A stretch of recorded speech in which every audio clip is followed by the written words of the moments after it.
I just took a good nappy nap.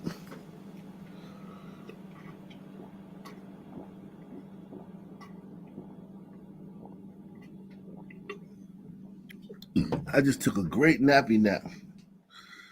A great nappy nap.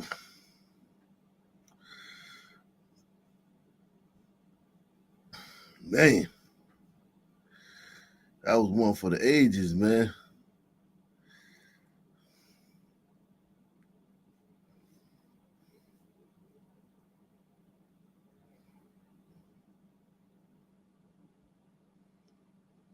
That was one for the ages, man. I ain't gonna lie to you.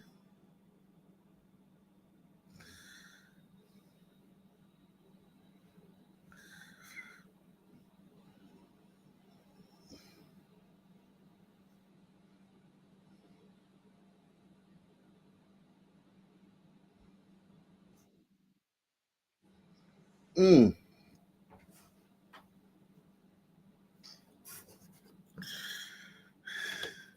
Boy, oh boy.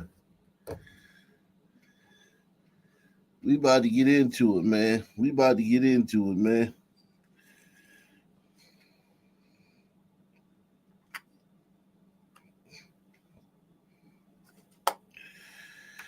Get into the ugly part of the ugly part. Unfortunately, man, this is what goes on out here, man. Unfortunately, this is what goes on out here.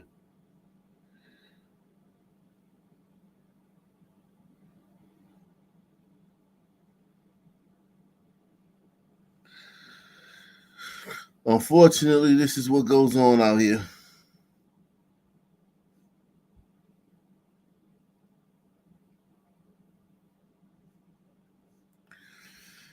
Unfortunately, man. Everybody hit that like button, man.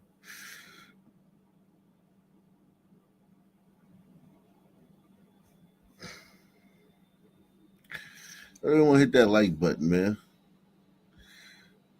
Let's get into the news, man. Now to a KETV News Watch 7 exclusive. A man accused of exposing himself more than 24 times is back in court again, and he's charged with the same crime. News Watch 7's Bill Shammert is on the live desk. Bill? Rod, this is just a glimpse at Anthony Triplett's arrest record. Lewd acts, indecent exposure, meth possession. This serial flasher was caught again just days after getting out of jail for the last crime. There was a report of a party exposing himself to members of the public. They contacted the defendant. He was identified as a suspect. He was originally hiding behind a car in the parking lot when officers arrived. As they approached him, they observed a meth pipe laying on the ground next to him. This was Tuesday at the Holiday Inn downtown. Police say they found 3 grams of meth in his pants pocket. Nebraska Corrections record shows Triplett's been sent to prison 6 times, mostly for drugs, but also assault and burglary. Most recently, he was given 180 days in jail for exposing himself in December. Based on his sentence. Yeah, he been thugging since he had a Caesar, man. He thugged from a Caesar to goddamn fucking Buju Banton, man. God damn, man. Jeez. And we supposed to believe this system racist. This system don't like black people. It treats black people different. This system treats black people different. You know, so let me guess, if he was white, he would have got to be arrested 60 plus times for indecent exposure. Right?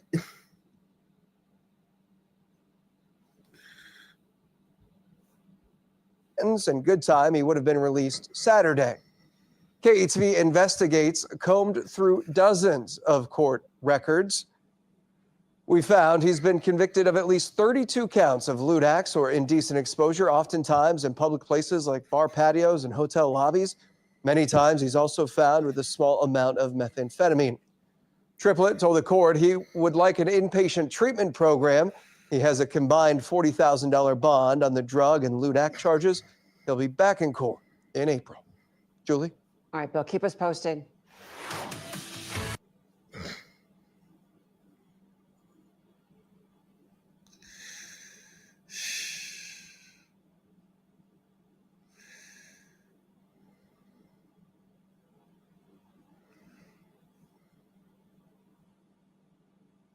Casings and evidence markers scattered across Gnng Park on the city's northwest side. A gang shooting killed a 17-year-old girl in a violent confrontation last July. That murder case still unsolved, and a mother pushing for answers.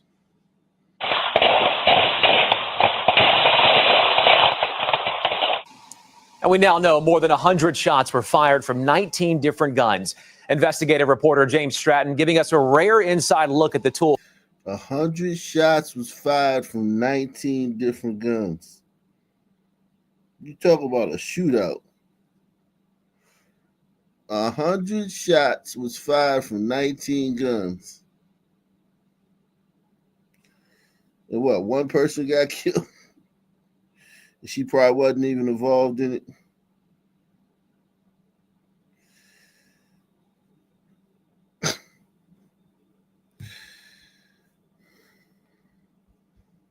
And we now know more than 100 shots were fired from 19 different guns.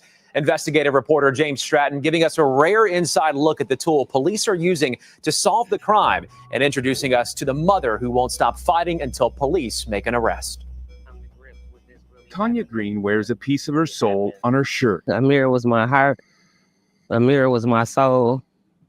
And I stood behind Amir no matter what. She lost that piece just a few blocks away. I was always there behind her every day, trying to make sure this didn't happen to her. Her daughter, Amira Wallace, shot and killed in a mass shooting at Gnng Park near 67th and Vienna on Milwaukee's northwest side. Forever 17. The forever 17-year-old, her mom says, was trying to get back on track in school and recently got a job at Pick and Save. She was picked up by two people she knew to head to a teen meetup. 12 News Investigates obtained search warrants showing as many as 200 kids and teens at Gnng Park late last July. Records show the teens at the park fired 114 shots from 19 different guns. The gunfire struck 9 teens total, killing Wallace. This was a gun battle between two feuding juvenile gangs? That's correct. Search warrants say some teens showed up to the park with ski masks, carrying rifles, pistols with drum magazines, carrying them openly. Weapons of war. Again,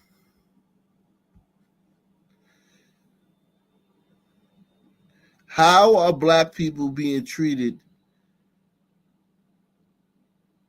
unfairly by this system?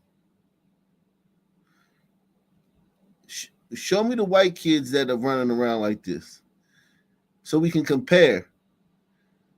Let's see the white kids that behave like this so we can compare how they're treated versus the way the black kids are treated.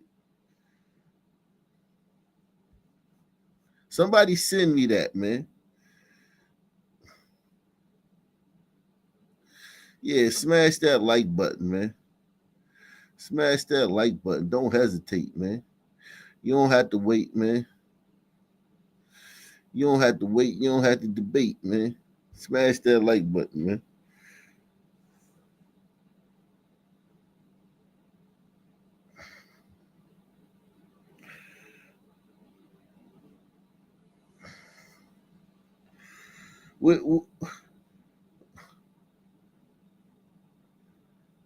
Yo, are you kidding me? Magazines, carrying them openly. Weapons of war. I mean, that's what they are, weapons of war. Court records show a team of Milwaukee County Sheriff's deputies are investigating the mass shooting. MCSO declined an interview. So far, prosecutors haven't charged anyone for the shooting, but 3 people have been arrested on other gun charges during the investigation. The Milwaukee Police Department is helping solve the crime. Let me line something up here real quick. Police bring each one of the 114 casings here downtown to photograph and study them. They're then put into the National Integrated Ballistic Information Network, or NIBIN, a federal network run by the Bureau of Alcohol, Tobacco, and Firearms. Each gun has a specific print. Scanning the backside of the casing allows police to understand the exact gun the bullet came from, connecting guns to different shootings. Let's slide this in here. Almost identical. Same gun. A search warrant states 10 of the guns fired at Gnng Park matched other shootings across Milwaukee. Some records show are connected to 5 and 6 other shootings each. Is that common? Over the past few years, it's become more common. Police use the database to link guns to different crimes and eventually to shooters. Every gun. That means these teens are terrorizing the city. Shaniqua and Shalondalea and goddamn Jaquanae kids are out here terrorizing the city. I'm talking about we can't catch a break. We getting our asses kicked by these teens, man. Out here in these streets, man. Salute to Big Larry. Big Larry in the building, man. Shout out to Big Larry getting the ball rolling, man.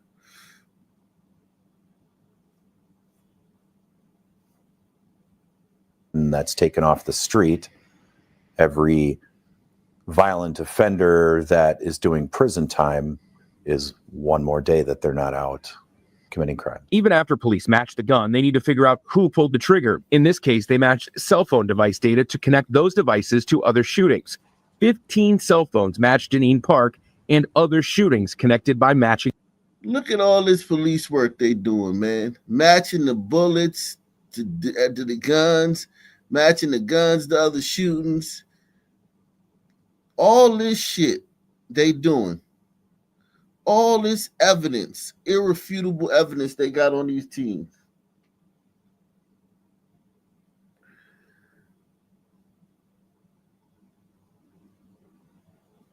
Why they can't just say, nigga, we know you did that shit and lock them up? Why can't they just go grab a bunch of niggas and just throw them in jail because they was in the area when this happened? That's what niggas say they do. That's what niggas say they do.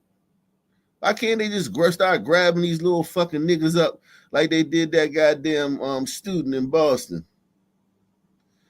Just grab these niggas up. You know they did that shit. Fuck all this. Look at all this fucking evidence these cops got to do for these niggas for some woke judge to give them a slap on the wrist. Everyone knows these niggas did this shit. And we wasting all this fucking resources on all this evidence, man. Just lock all these niggas up. If you see a nigga with tarantula dread, just throw him in the back of the van and send his ass to Honduras or Venezuela, wherever the fuck, El Salvador. And has a specific print. Scanning the backside of the casing allows police to understand the exact gun the bullet came from, connecting guns to different shootings. Let's slide this in here. Almost identical. Same gun. A search warrant states 10 of the guns fired at Gnng Park matched other shootings across Milwaukee.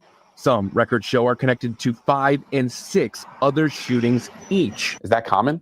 Over the past few years, it's become more common. Police use the database to link guns to different crimes and eventually to shooters. Every gun that's taken off the street, every violent offender that is doing prison time is one more day that they're not out committing crime. Even after police match the gun, they need to figure out who pulled the trigger. In this case, they matched cell phone device data to connect those devices to other shootings. 15 cell phones matched in Gnng Park and other shootings connected by matching the gunfire. Records show 2 cell phones and 1 gun matched this shooting at 6th and MLK just 2 weeks prior. Here, someone shot 3 teens and 1 adult. Bullets pierced the window of a local barber shop. There's a mark here, here, and here. Milwaukee police called Nibin a piece of the puzzle in solving gun crimes. Linking guns to other shootings, but also working to find the shooters at Gnng Park. Her whole life was stolen from her. And that killer's still walking. Yes, sir. Including the shooter who killed Amira Wallace and took a piece of her mother's soul along with them. She didn't deserve to have this tragic ending because she didn't do nothing to no one. So I do want to reiterate that Amir did not deserve what happened to her.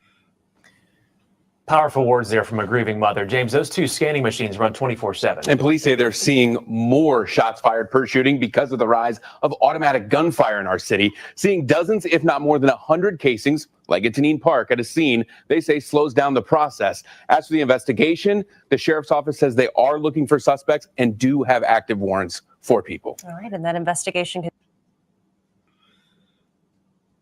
Jeez.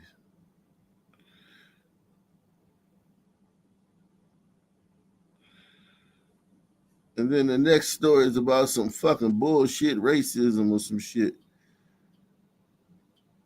Some bullshit racism. I was treated unfairly by the system. Family is finally receiving justice nearly a year after the killing of their beloved daughter. The district attorney's office plans to charge the 17-year-old suspect as an adult. WREG's Raven Copeland has more on the arrest and heartbreak of the victim's family. We should have more time. She was only 19. She hadn't even started to live life. It's been almost a year since Aaliyah Kyles was raped and murdered at her Hickory Hill apartment. The district attorney's office says a juvenile who is now 17 committed the crime on July 9, 2024. A spokesperson for the DA's office tells WREG the suspect admitted to breaking into the victim's home, sexually assaulting the victim, and fatally shooting her. Police reports show witnesses heard a disturbance and multiple gunshots. Moments later, they saw a man in all black running from the scene. When this tragedy happened in July, your news leader spoke to the victim's parents. They described their pain over their 19-year-old daughter's murder. It's been hard for us, real hard, because you took someone that means so much to me. She was like the glue to our family. That was my everything. The juvenile suspect in Kyles' case is charged with first-degree murder and rape. The district attorney's office tells WREG they're pursuing adult charges. As the victim's family awaits justice, they're holding on to memories of their beloved 19-year-old, who they say had much more life to live. Reporting for your news leader, Raven Copeland, WREG News. Man, these teens, boy, my God, man. If y'all want to support the channel, man, you can support the channel, man. If y'all are learning something tonight, man, you can support the channel via PayPal, Cash App, or the Super Chat, man.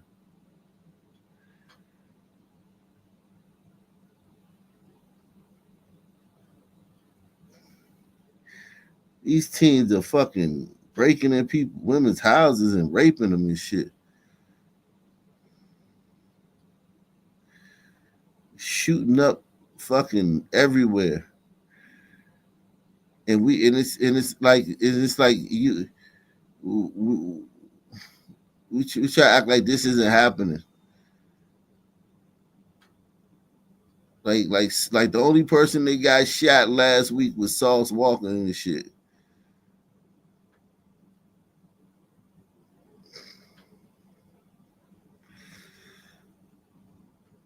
And Say So P.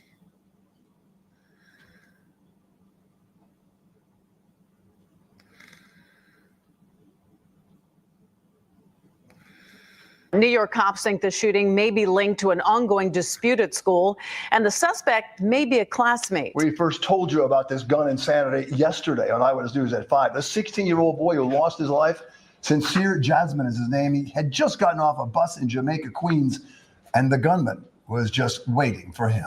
Eyewitness News reporter Lauren Glassberg in Jamaica with the new details in the case. Lauren?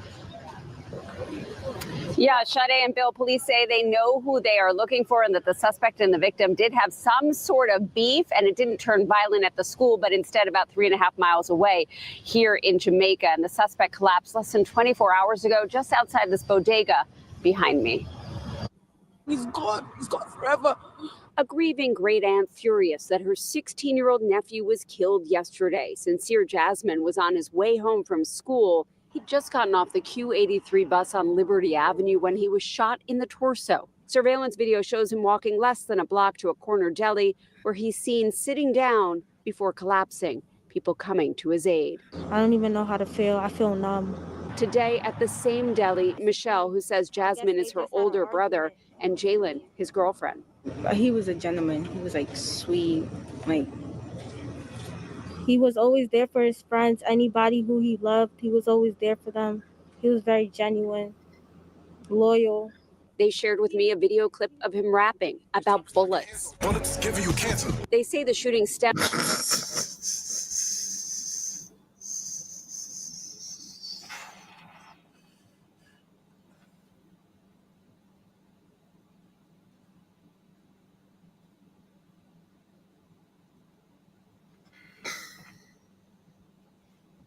Friends, anybody who he loved, he was always there for them.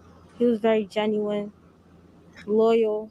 They shared with me a video clip of him rapping about bullets. Bullets giving you cancer. They say the shooting stemmed from an ongoing dispute at John Adams High School, a death that's left Jasmine's family devastated. Police outside their home in Jamaica, where basketballs linger by the lawn, and crying could be heard just beyond the door. We call him Boo Boo. All he do is smile all the time. Just quiet, nice, young boy. All he does is smile. His aunt wondering why a dispute had to turn so violent. I don't understand these young people in this world today. All this is kill, kill, kill, kill. What's wrong with them? You had a beef with somebody, you talk it out. Why you got to go gun, this gun violence, this thing have to stop. They have to take these guns off the street. Everyone hit the like button. Take a minute. Take a moment, hit the like button. If you're new, subscribe. Hit the like button. If you're new, subscribe. Just so emotional. We want to show you that video again of the suspect. Police say that he was last seen wearing a green hooded sweatshirt, gray sweatpants, was wearing multicolored sneakers and carrying a black and gray backpack.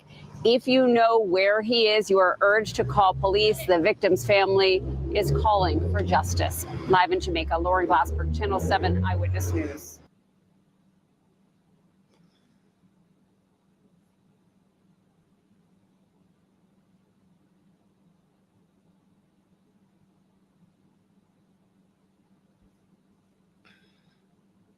A warning this morning about a group of thieves who are snatching headphones right off the heads of people in Manhattan. Police Snatching the headphones right off of people's heads in Manhattan.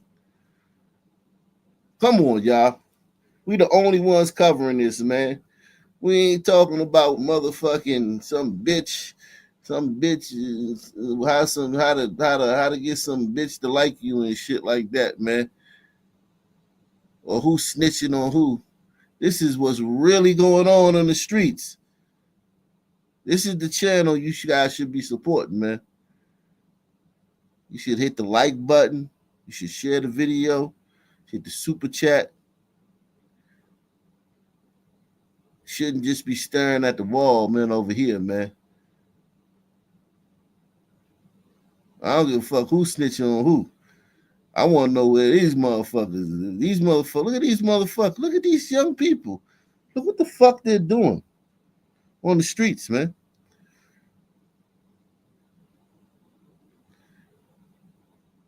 And I'm telling you, man, I've noticed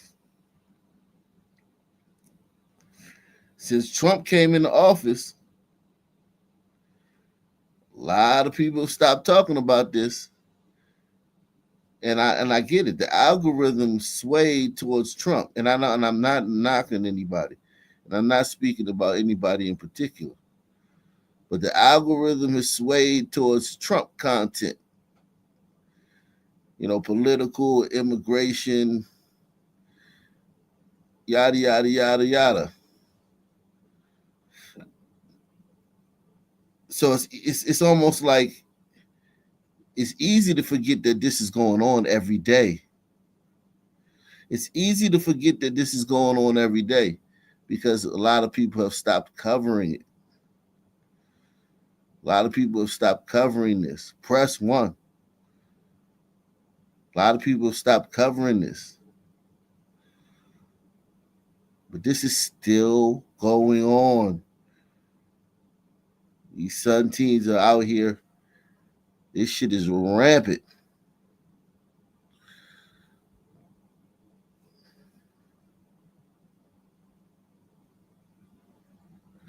Look at these fucktards. Now, if you see them and you cross the street, you're fucking racist. If you're white and you see these motherfuckers and you get scared, you're a racist.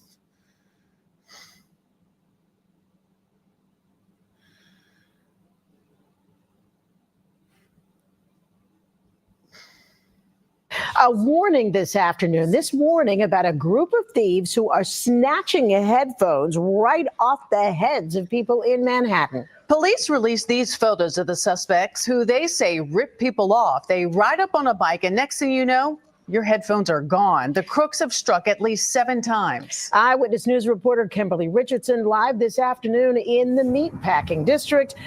I understand, Kimberly, you may have spoken with one of the victims.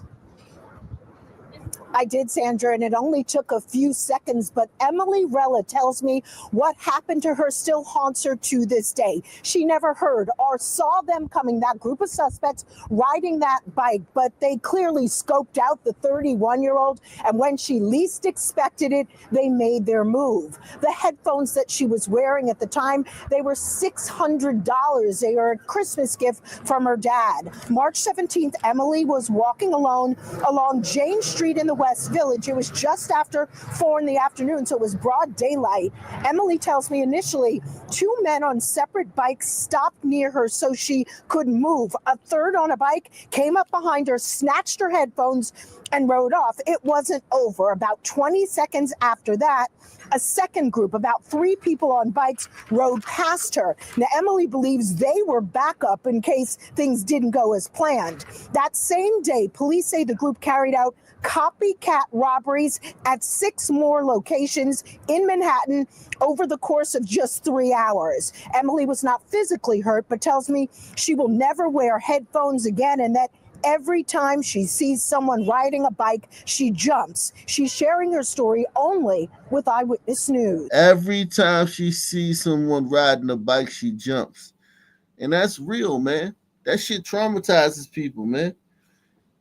These fuckers traumatize people, man. They're scary. They're violent. They have reckless abandon. You know, even if they get caught for this shit, they're not going to get punished for it.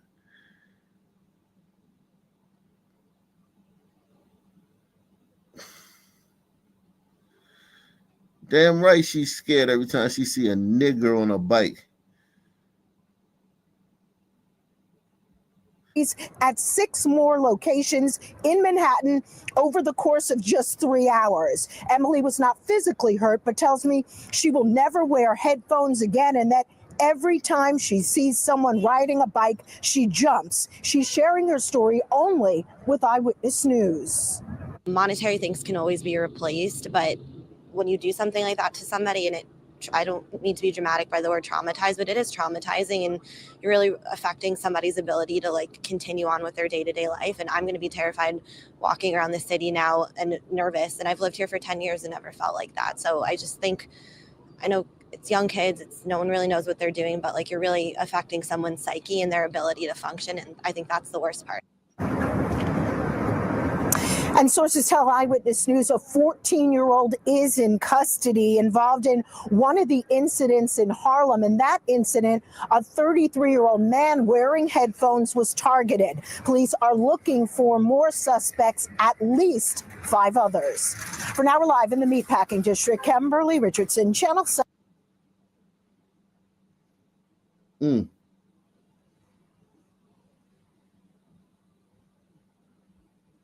I love you. You're my son. You're my prince. Daddy loves you. This Brooklyn father's seemingly unbreakable bond with his teenage son ripped away by a gunman in Queens. Miguel Jasmine's 16-year-old Sincere was killed after school Wednesday, gunned down after getting off a bus in Jamaica. Waited for the nurses and the doctors to let us know if my son was still breathing or was he going to pull through. I got to hold him one last time in my arms, give him a kiss. A gut-wrenching goodbye only hours after he saw his son off to high school earlier that day. Told him I love him, and I said, I'll see you and get back. I love you, son. Tragically, these are the last images he'd see of Sincere alive, walking across Liberty Avenue moments after being shot once in the chest, then sitting down to rest before collapsing. Thursday, police releasing vivid images of the suspected gunman.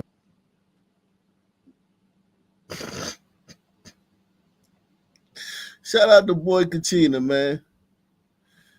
The invasion of the body bag and headphone snatches. Yeah, man. What the fuck? Like this is pestilence, man. Shout out to Barry B, man. Barry B coming through every night, man. Shout out to Barry B, man.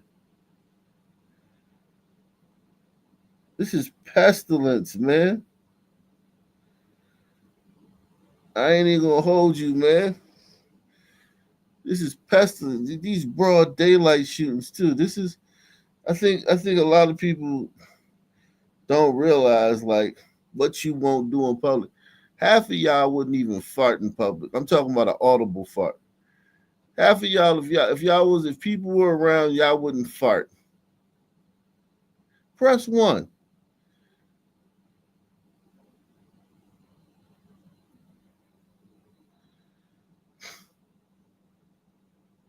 Many of you would try to muzzle your sneeze. Like if you had to sneeze, you tried to muzzle it.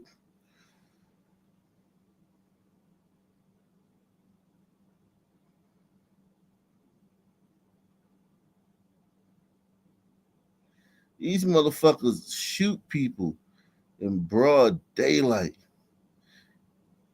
public areas where there's people just going to and fro.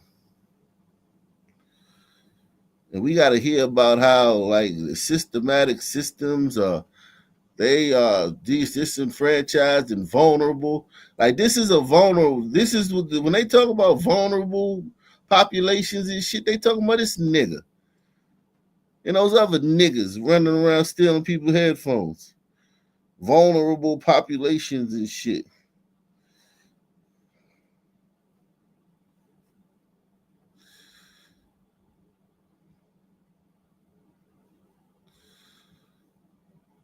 Hit the like button, man.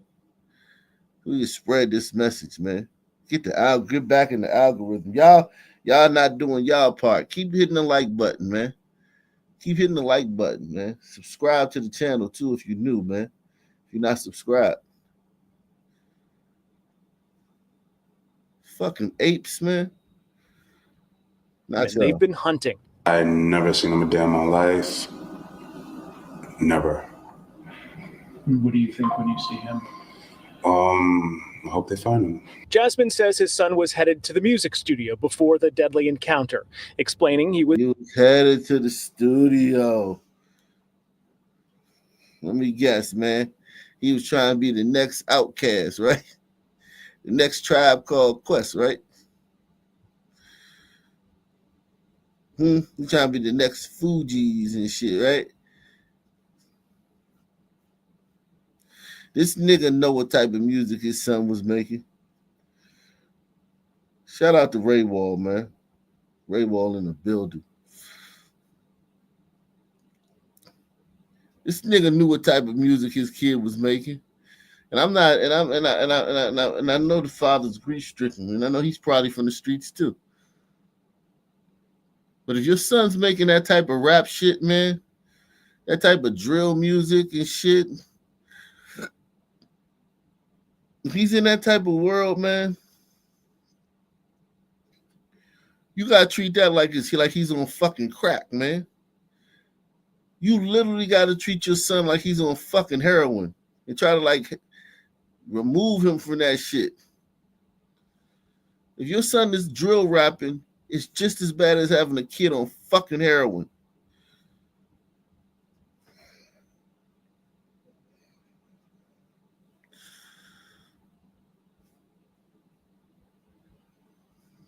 Jasmine says his son was headed to the music studio before the deadly encounter, explaining he was into drill rap, a social media-driven genre that delivers stinging lyrics meant to taunt or retaliate against rival groups. Detectives still unclear if that led to his demise. Parents should be on top of their kids and know who their friends, know where they're going. Jasmine never dreamed this would be his reality when recording this video. When I leave this earth, a piece of me will always be here. And it lies with him. Holy shit. The search for a killer. Damn, my nigga. That shit rough right there. God damn. The search for a killer in Queens who gunned down a 16-year-old boy after he stepped off a bus. Thank you for being with us here at 5. I'm Adam Cooperstein. And I'm Gilma Avalos. Right now, a family is grieving the death of their son who never made it home from school. Police say Sincere Jasmine was shot in the chest as he stepped off an MTA bus on Liberty Avenue in Jamaica yesterday afternoon, just a few blocks from his home. Now the NYPD is trying to figure out who pulled the trigger and why. News 4's Erica Byfield is live in Jamaica with the search for the shooter. And Erica, you just got new video of the suspect.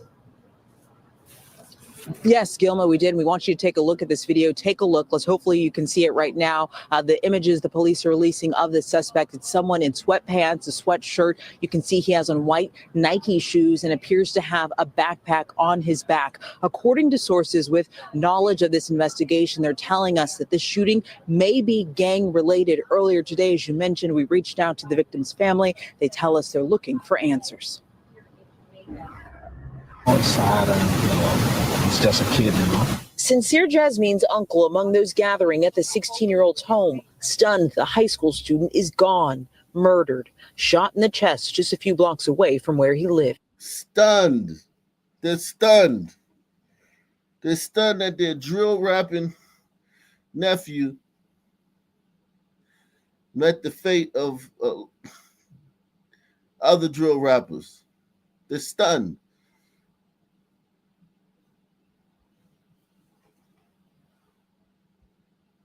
It's tough when things like this happen, The shooting happening Wednesday afternoon near Liberty Avenue and 172nd Street in Jamaica, Queens. The police say that the shooter was on the bus with Jasmine, and when they got off, there was gunfire. He was shot in front of the bus stop and he ran across towards the deli, and that's where he laid down. Surveillance we obtained and blurred shows the teen clutching his upper body, stumbling before collapsing in the entryway of a bodega. People inside running over, checking on him, then calling 911. It's crazy. That's not how it's supposed to be. Sources with knowledge of the investigation tell us the police are still looking for the shooter. Detectives believe the victim and the shooter were in some kind of argument before the person in a black vest, gray sweatshirt, and gray sweatpants pulled out a gun and fired. Thursday afternoon, we learned investigators think that his death could be gang-related. His family is processing, hoping for an arrest. I hope they catch the person, That's all of it, police officers, they can, get that person who did it. Again, take another good look at the suspect that the police tell us that they're looking for. They say it's a male, someone who has a slim build. You can see there in sweatpants and a sweatshirt. They say that's what he had on yesterday when the shooting unfolded. The police are also telling us they need your help finding this person because this is a Crime Stoppers case. Erica Byfield, News 4, New York. One thing has become clear as Donald Trump battles the courts over his deportations of immigrants to El Salvador, grabbing people off the street and rendering them to a foreign gulag with zero due process. What's clear now is that the point of it all was to basically make content. Trump and the government have eagerly shared videos and photos of shackled and forcibly shaved detainees to show they're doing something. Gross violations of human rights being done to provide fascist propaganda. Yesterday, we saw the worst example yet. The Secretary of Homeland Security, Kristi Noem, traveled to that gulag in El Salvador. This is the photo opportunity that she traveled there to get. It's a screenshot from a propaganda video that we're not going to show here because none of the prisoners stacked behind her like firewood consented to this. It's debasing and dehumanizing by design. In the video, Noem said that this overseas jail where prisoners are being held without trial is one of the tools in our toolkit that we will use if you commit crimes against the American people. They claim they're deporting undocumented gang members. But some just incredible new reporting from Mother Jones magazine suggests the American government is simply disappearing innocent people on the stupidest of pretexts. Listen, I can't wait till they start sending these YNs over there, man. I can't wait till I know you have a problem with it, Chris, whatever the fuck your name is. And I know you got in a butt plug, man. Press 1 if you think this guy's wearing a butt plug while he's doing the news. If you hit him down, if you want, they need to wand everybody on MSNBC or CNN, all the men, they need to wand them down before to make sure they ain't got no butt plug in while they doing the news. That shit is nasty, man. The thought of you sitting there with a butt plug in your butt doing the news. Everyone hit the like button. Subscribe, man, if you haven't, man. Credible new reporting from Mother Jones magazine suggests the American government is simply disappearing innocent people on the stupidest of pretexts. The magazine spoke with 10 families of disappeared Venezuelans who say their loved ones were abducted because the U.S. falsely accused them of having gang tattoos. Noah Leonard is one of the Mother Jones reporters who spoke with the families of. That's all these criminals are doing on the street is wearing tattoos. God, look at him, man. Jesus Christ. He got studded. His butt plug got studs, man. God damn, man. Look at him, man. Jesus Christ, man. Fuck. These some fucking low testosterone motherfuckers here, man. Of those detained Venezuelans, and he joins me now. I just want to say Isabella Diaz is the co-author of this piece. The two of you did incredible work. This is some of the finest journalism I've read in the Trump era so far. Oh, well, thank you for having me on, Chris. It's really important. So let's talk about one of the people that you managed to track down.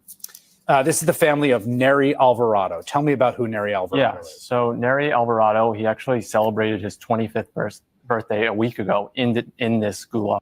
Who gives a fuck? She's going to show us a picture of him when he's not gangbanging. Okay. With long sleeve shirt on and shit. Okay, great. And some tights on.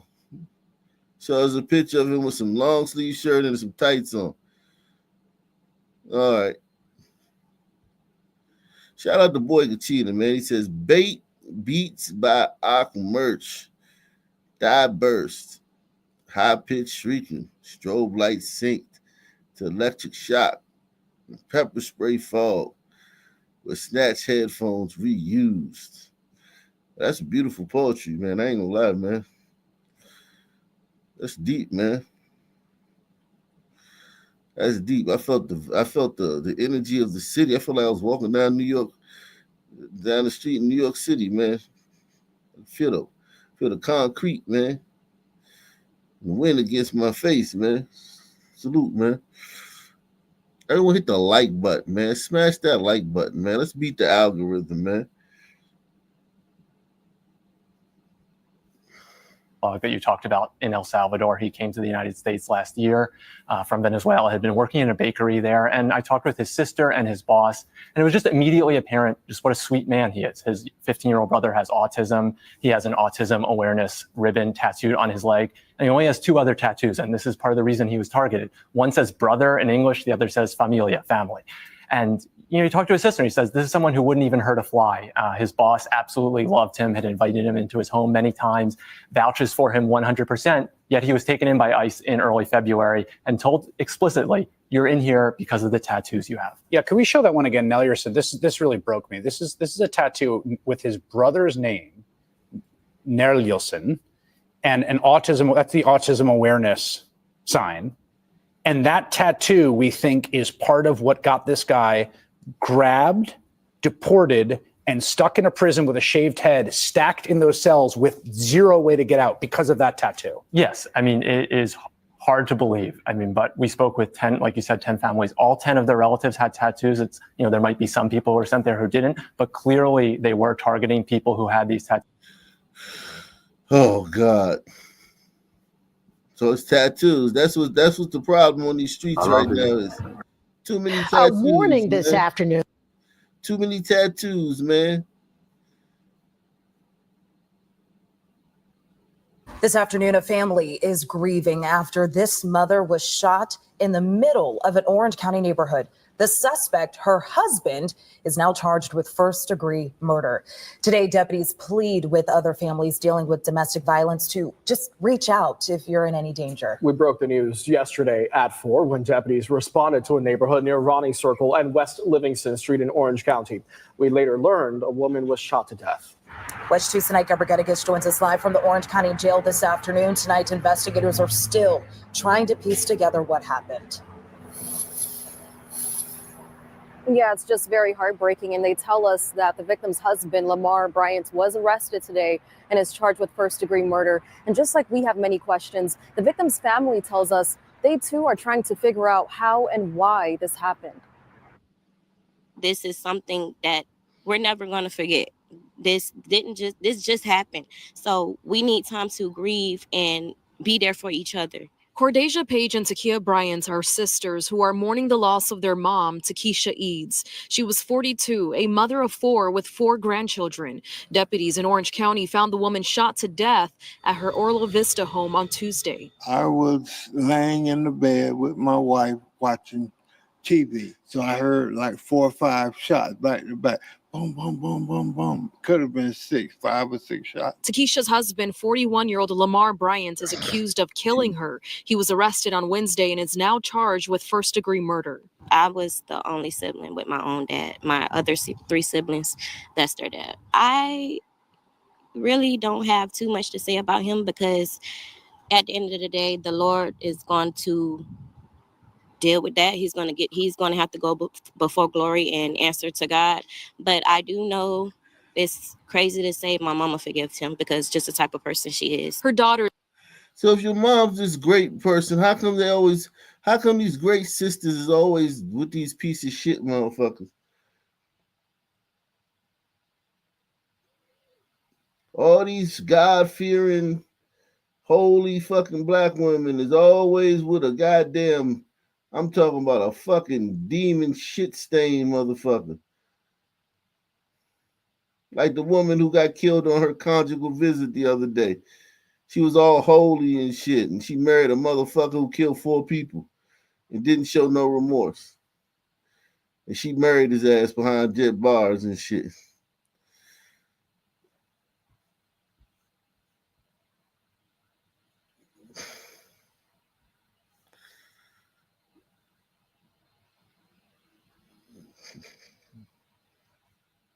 She loved. It don't matter what type of time of night you called her, she was getting out of her bed and she was coming. She was definitely like very holy.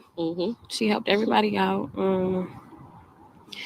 Everybody loved her, honestly. Yeah. In 2022, Hurricane Ian flooded homes in Orla Vista, and at the time, Wesh 2 spoke with Takesha about how she was helping her mom recover. We didn't lose pictures and certain things last time, but this time we did. So all the memories we had, they're gone. She loved my grandma. My grandma is not okay, but she's taking it day by day. So, I don't think nobody would want to bury their child and go through this situation. Now, court records show that Lamar Bryant has a long criminal history, and just this month, he was arrested twice, but bonded out 2 weeks ago. And again, investigators are working to determine what led up to yesterday's shooting. Covering Orange County. Her husband was arrested twice this month. A cross-county chase landed 1 man behind bars. Jordan Bailey is in jail tonight after that pursuit that ended with 2 deputies crashing into his truck. Bailey was wanted in Kissimmee by Kissimmee police for attempted murder. When they tried to make the arrest, he just took off, and that kicked off a 51-mile chase that went from Kissimmee to Winter Park. West 2's Michelle Meredith is live in Winter Park tonight, where it all ended. Michelle. God damn. Pat. Yeah, Pat, man, from fucking Saturday Night Live, man. She back doing the news, man. Everybody hit the like button, man. Smash the like button right now, man. Smash that like button. Help the algorithm. If you're new, subscribe, man.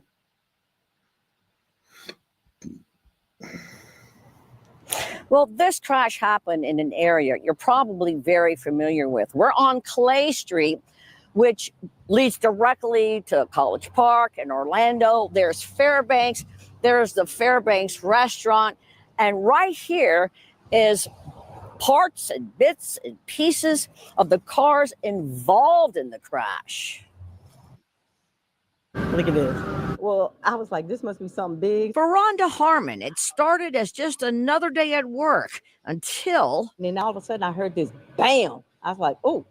So I said, let me get up and go see what's going on. From her office at Flourish, a clinical research center on Fairbanks, Winter Park, she was literally feet away from what was going on. The pursuit of Jordan Bailey that Yo, that really is Pat. Yo, I was joking, but that's really her. Damn. in a 3-vehicle That's really them. I mean, that's really them. crash. She started shooting video. Something big, something major, something serious, because it was helicopters, a bunch of different, cop cars. It began Wednesday in Kissimmee when police there were trying to arrest Bailey on the charge of attempted murder. He apparently bolted in his red pickup truck, and then the chase was on through Kissimmee, Osceola County, Orange County, and 5 enforcement agencies joining in along the way until it all came to a head in Winter Park when 2 Orange County deputies stopped him in his tracks. So dogs were barking, and a bunch of cops, like everywhere. I mean, they were lined up all the way down to the end of that street. Witnesses say Bailey came out of the truck with his hands up, crawled on the ground to an open space where he was put in cuffs, at times seen laying on his side. I looked down on the street, and then he was crawling on his stomach, like on his belly like a snake type, and crawling up towards the cops. Law enforcement checked Jordan Bailey into the hospital and eventually checked him into the Orange County Jail. Now, besides being wanted for attempted murder, Kissimmee police were also trying to arrest him for possession. Yo, my God. Yo. That's literally Pat, man. Like, wow. Wow. Jeez.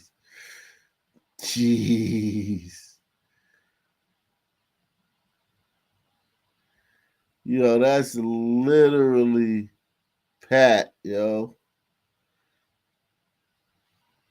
God. Oh.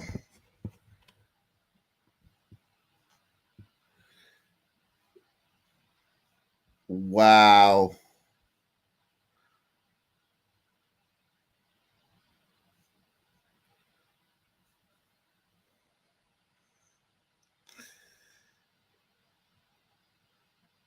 She even sound like Pat. They even sound like Pat, man.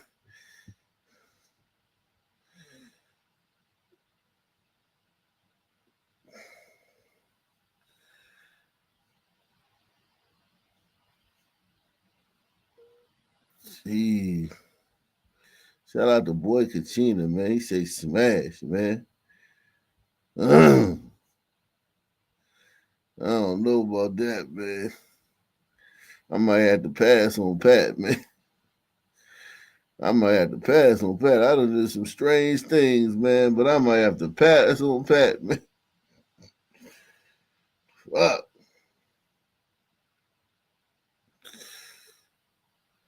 Man, make sure y'all support the channel, man. Shout out to Boy Katina, man. Make sure y'all support the channel, man. Yikes. Now, besides being wanted for attempted murder, Kissimmee police were also trying to arrest him for possession of a firearm by a convicted felon. Live in Orange County, Michelle Meredith, West 2 News.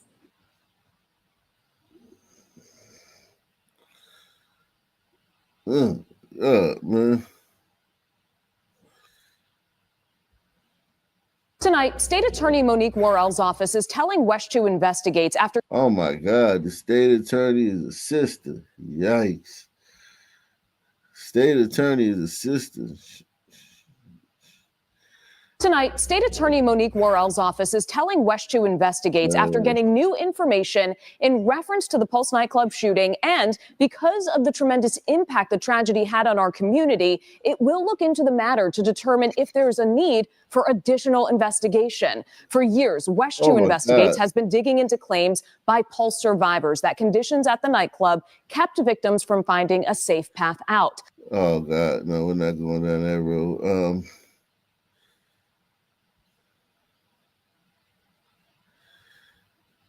Law of its kind in the nation, and critics here in Florida say it's time for the free kill law to go. It's an obscure law that prevents some family members from suing for wrongful death in medical malpractice cases. But as West 2 News political reporter Greg Fox explains, the law could soon be history.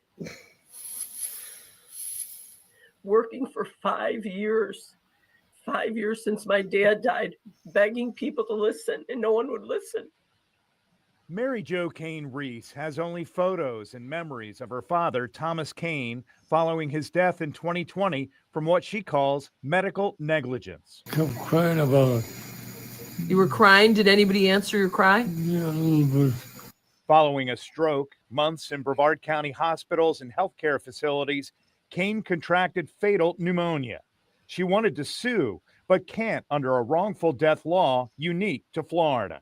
Branded the free kill law, it says medical negligence damages may not be recovered by a decedent's adult children or the parents of an adult child in wrongful death cases. A minor child is defined under the law as under 25 years old. The law has been on the books since 1990. Back then, lawmakers believed it was the only way to prevent malpractice insurance premiums from rising. No, okay, well, whatever. Is the bathroom police say 22-year-old Micah Hines hid in when he tried to videotape, then kidnap a couple of fifth grade girls.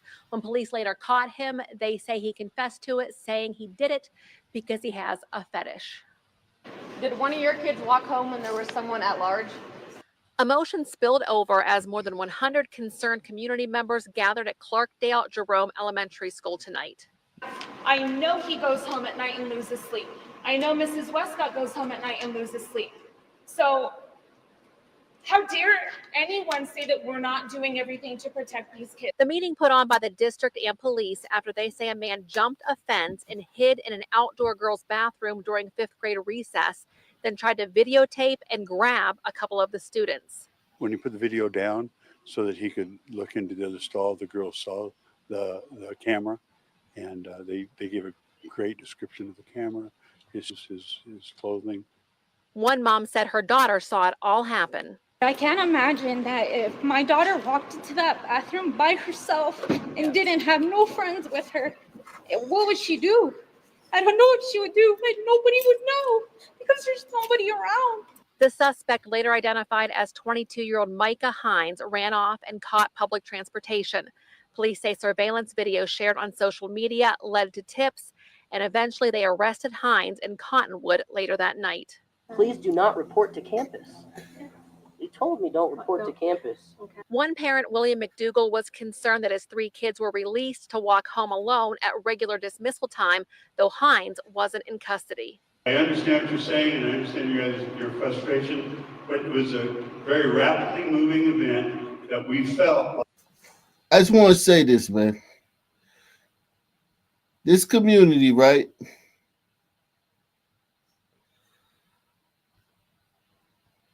All the parents came together because some fucking weirdo was taking pictures of some girls in the bathroom.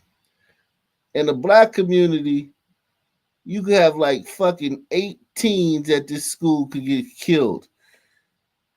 8 fucking kids at this school get shot in broad daylight by other kids in this school in different incidents.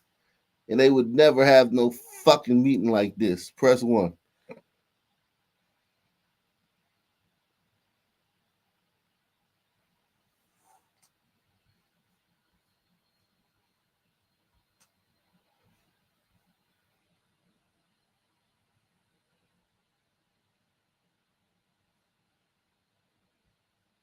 Now to a KCRA3 exclusive investigation. We reported first last week the November death of a woman at Mule Creek State Prison during a conjugal visit with her husband was ruled a homicide. And now we're learning another woman was also murdered during a visit with her husband at the same prison a few months before that. Both deadly incidents taking place at the Mule Creek State Prison in Ione. That's in Amador County. KCRA3 investigates Lizzie Mitri spoke exclusively with that woman's family.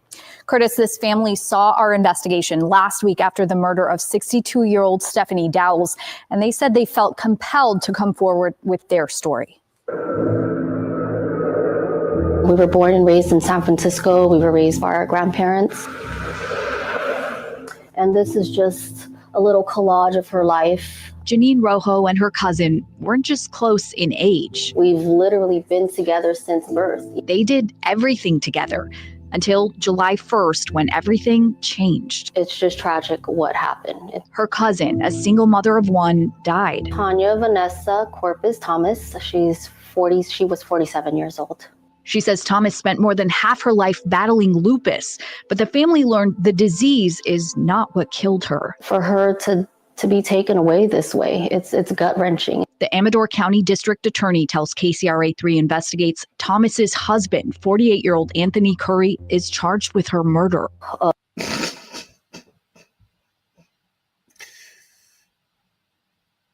was like, where is this going, man? They started with this Asian chick, this tiger lady. And then they showed the girl, she looked like she was biracial, mixed. So somebody had already been fucking with the nigga. She ain't the first person in her family to be down with the brown, man. She not the first person in her family to be down with the brown, man.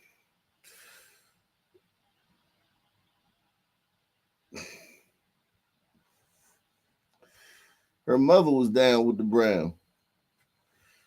Then she got down with the brown. And now she's not around. Lupus, but the family learned the disease is not what killed her. For her to be taken away this way, it's gut-wrenching. The Amador County District Attorney tells KCRA3 investigates Thomas's husband, 48-year-old Anthony Curry, is charged with her murder. It hit my gut. He's accused of strangling Thomas during a conjugal visit at Mule Creek State Prison. Court records show Curry was already serving time in prison for a conviction of attempted murder following the 1999 shooting of his 19-year-old girlfriend at the time. So he's in prison for trying to kill his girlfriend in 1999, and this chick married him and was going to the jail and giving him pussy. Giving him hot, funky animal sex while he's behind bars and shit. Curbing dudes on the street. It's probably a dude on the street that was trying to holler at her. A nice guy, nice gentleman on the street, always trying to holler at her. Hey, man, excuse me, miss. I'm married. You're like, oh, shit, you married. Okay, shit. You think... Yeah, shit, this bitch married. All right, let me step back.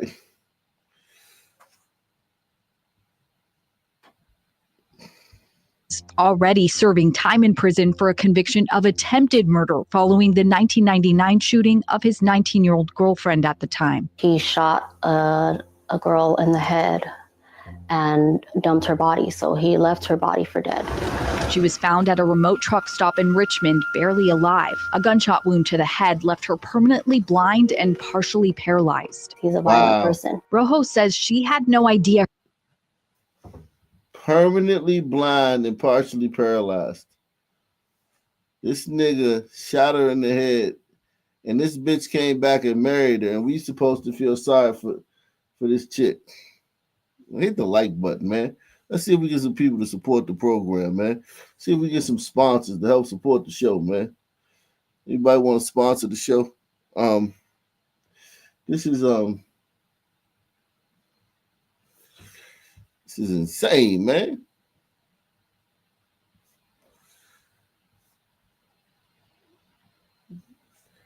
for giving a nigga like that sex, for going to the prison and pleasing this motherfucker and giving him pussy. That woman should have been strangled for that. Press 1. This nigga shouldn't have got no pleasure after he did that shit to that woman. And you going up there giving him your funky ass and sucking his dick. And now you want us to feel sorry for you. And dumped her body, so he left her body for dead.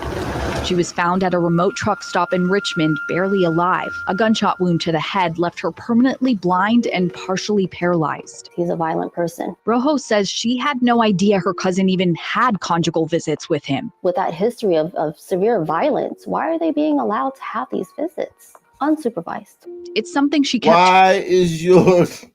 No, wrong question. Gnng. That's the wrong question, Katie Chung. The right question is, why is your fucking cousin running up there and sucking his dick after he did that to another woman?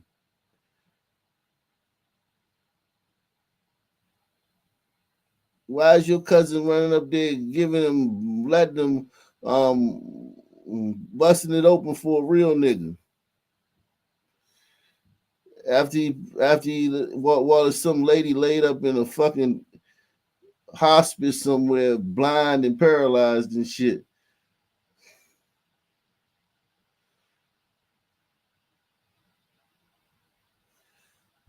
That's the right question you should have asked. These people are horrible too. She's horrible for not asking that. This woman is horrible for asking that question. Of all the questions you could ask, you gonna ask that question?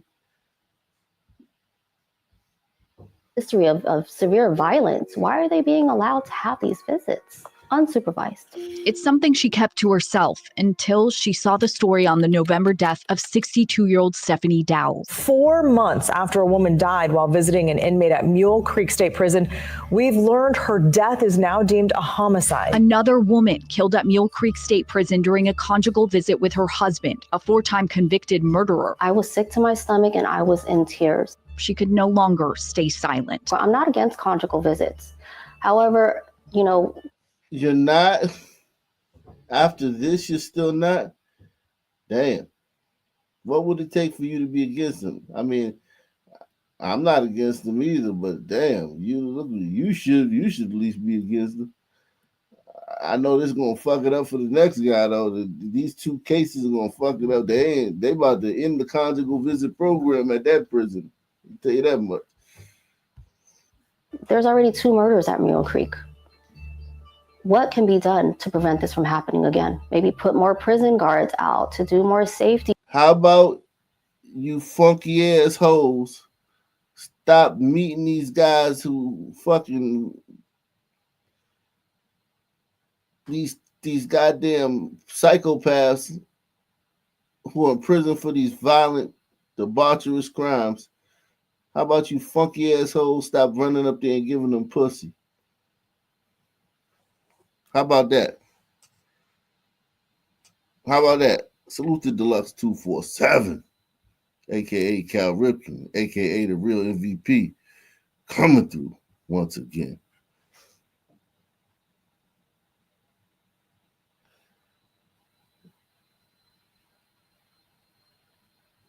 Shout out to Deluxe, man. Boy Kachina says, come on, help get my wrong context down.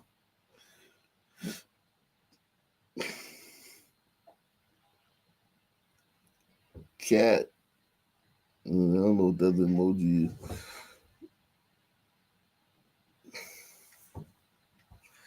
These women are vile. These are some vile. Nah, you don't have to close your legs. These women could fuck all day and all night. But why are you fucking some guy who's in prison for shooting a woman in the head and dumping her at a truck stop and leaving her blind and paralyzed? Why are you fucking that guy? After you met him in prison when he was in prison for that. You didn't know this guy before that. You met him while he was in prison for that. And you said, hey, man, you know, it'd be a great idea if I come up here every fucking couple of weeks and give him some pussy.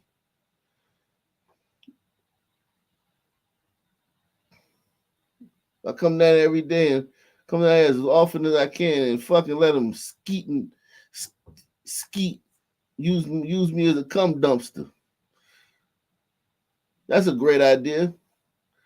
The other guy, the other black woman, her fucking husband that she met while he was in prison for 4 homicides. He killed 4 people during a robbery and never showed any remorse for it. And she thought it'd be a great idea to come down there and let him skeet all in her face every couple of weeks.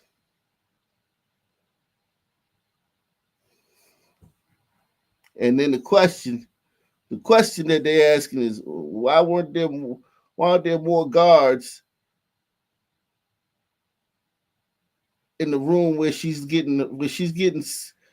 sucking this guy's dick? Why aren't there more guards there around the room while she's sucking this psychopath's dick? Why weren't there more measures taken to make sure while she's in there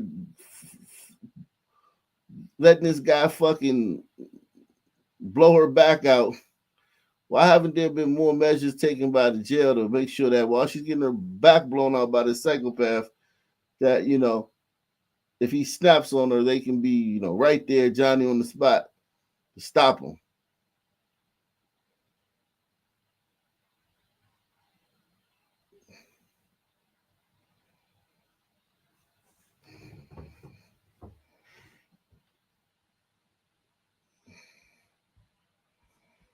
Visit with her husband, a 4-time convicted murderer. I was sick to my stomach and I was in tears. She could no longer stay silent. I'm not against conjugal visits. However, you know, there's already 2 murders at Mule Creek. What can be done to prevent this from happening again? Maybe put more prison guards out, to do more safety checks, to anything to save another life. The CDCR website shows inmates can't have conjugal visits if they're on death row, convicted of sex offenses if they're going through the reception process upon arrival to a prison, or if they have disciplinary restrictions. But there is no mention of violent crime convictions.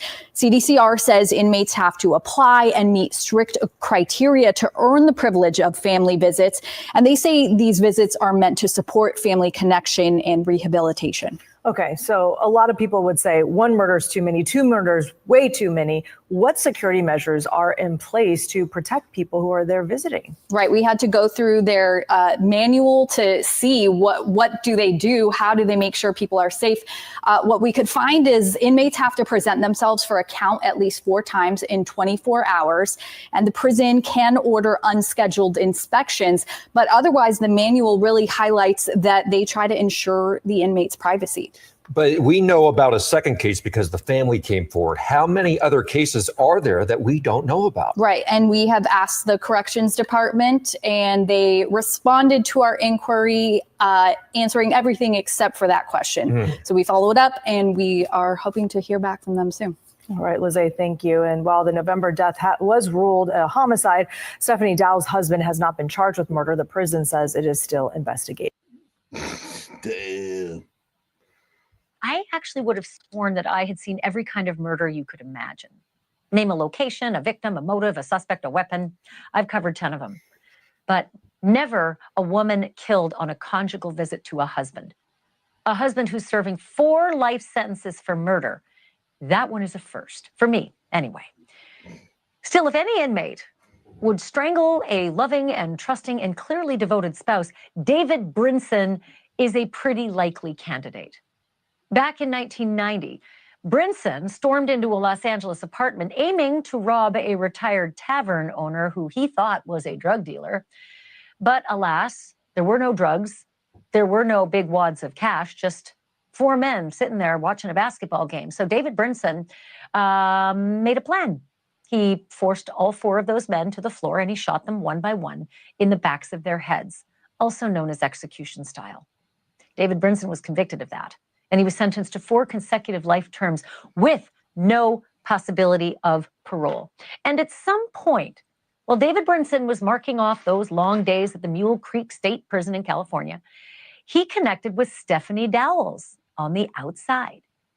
Stephanie was known to her family as Stevie, and she was a successful salon owner, a mother of 2, and a grandmother of 6. Stevie believed that she was helping inmate Brinson find redemption, thereby making him a better man. And soon she find redemption in between her legs. She was helping him find redemption in her mouth. She got some good head, man, and she could redeem him with her mouth. That's some bomb head, man.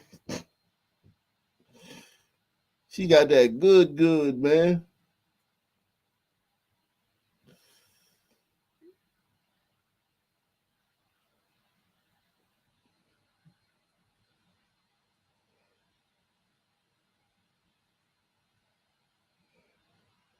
Yeah, this woman is a low life. This woman was a scumbag, yo. She thought she could redeem this dude with her funky ass booty. This woman was a scumbag.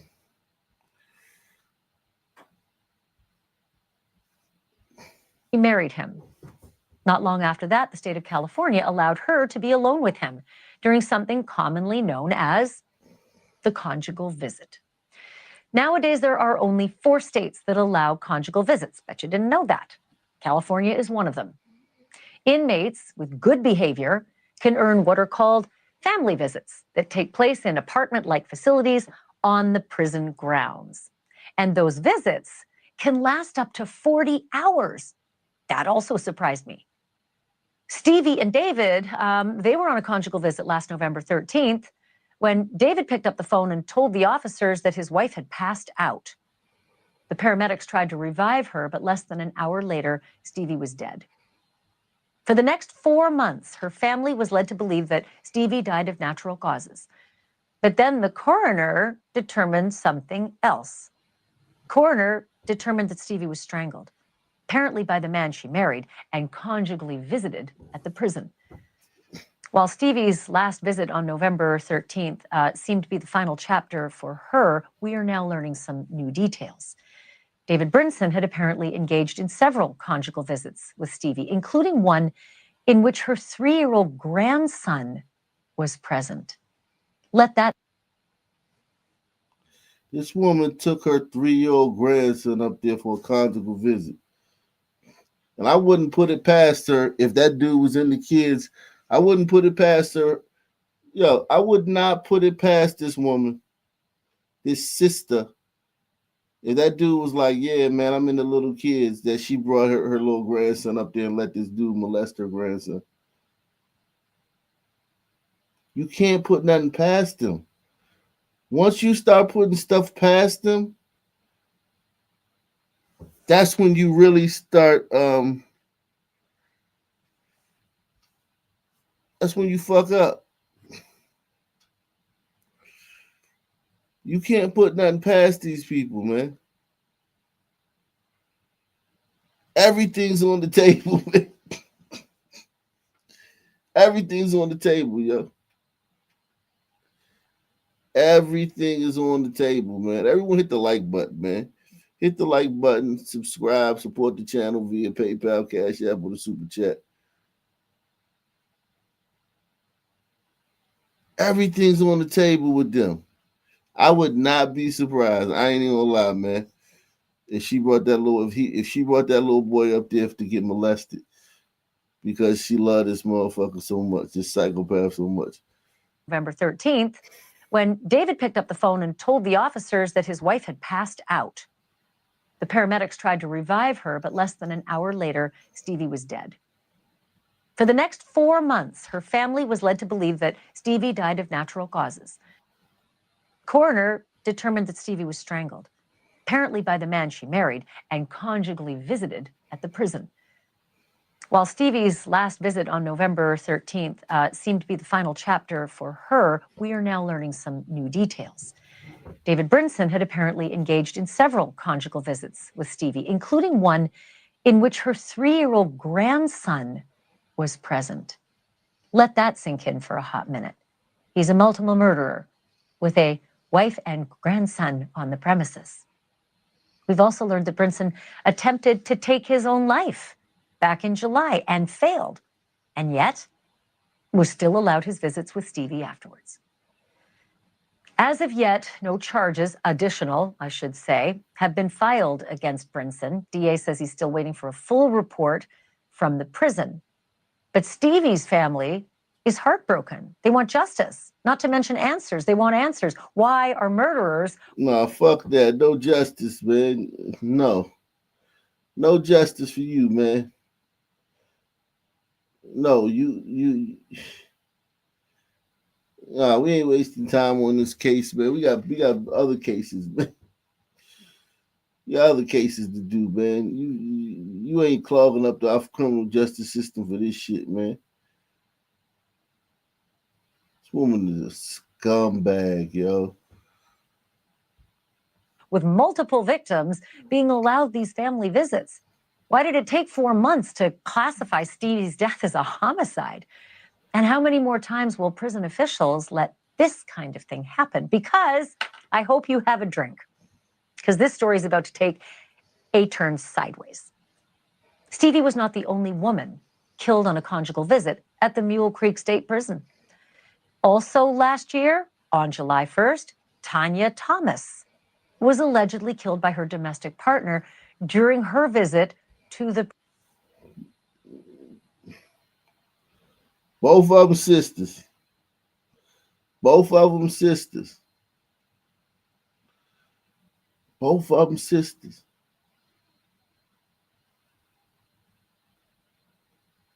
God damn.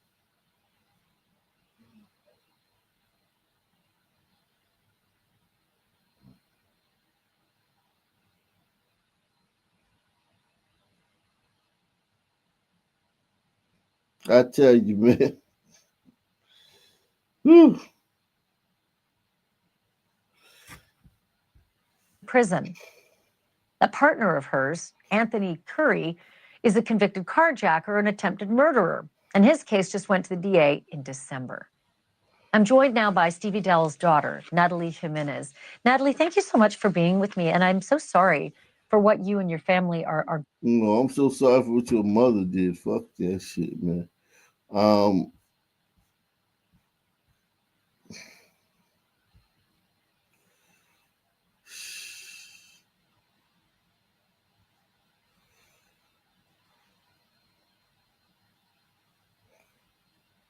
Only on 13, dramatic video of a midday shooting that sent children running. The target, their own mother. For him to do that, and especially with kids in the backseat, man, oh my God. It's a brazen crime that shocked neighbors, and tonight, an estranged husband is still on the run for shooting his wife. ABC 13's Jessica Willey is in Stafford where the shooting happened with the urgent plea from police. Jess? And Stafford police are releasing this video, hoping it will compel someone to come forward with information on where Jeremy Bangaro is. There is a reward. Bangaro. The victim survived. Neighbors tell me she and her children, though, are terrified. Doorbell camera video shows a man identified by Stafford police as Jeremy Bangaro. Jesus Christ. In a Yo, man. Ain't that a bitch?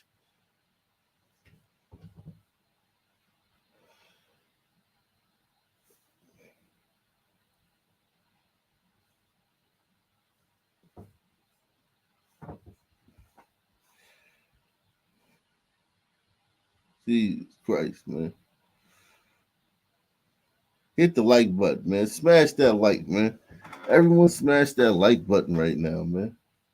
The only place you're going to get this, man. Only place you're going to get what's really going on out here, man. What's really going on?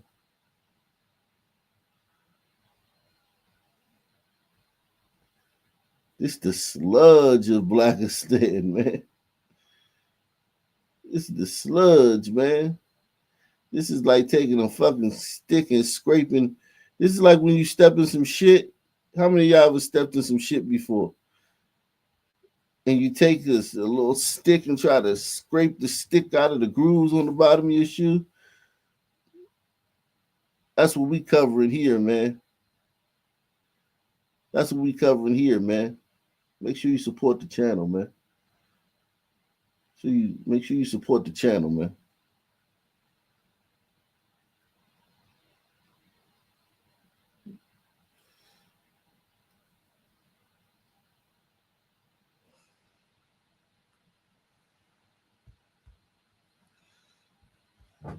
Bangaro in a surprise attack on his estranged wife. Her two teenage children in the line of fire, Bangaro at the driver's side shooting. They came, it's like So much commotion Monday afternoon just across the way from neighbor Ann Mosley. Monday around 12:05, there was rapid gunfire that we heard, pow, pow, pow. It happened at the park at Tivoli Apartments on Sugar Ridge. Bangaro runs off. The victim's son seeks help at a neighbor's door. The 33-year-old with an arrest warrant tonight. Police on the hunt for him. Last seen Monday on West Airport in his red Chevy Silverado truck. Their message, do not approach. Obviously, Jeremy is a danger to the society, and he poses a danger to officers that are looking for him as well. Urge you not to approach him. Anyone with information is urged to contact Crime Stoppers. The shooting, the latest violence in a long list of incidents involving his wife. Court records show Bangaro has been charged every year in either Fort Bend or Harris counties since 2022 with assaulting her.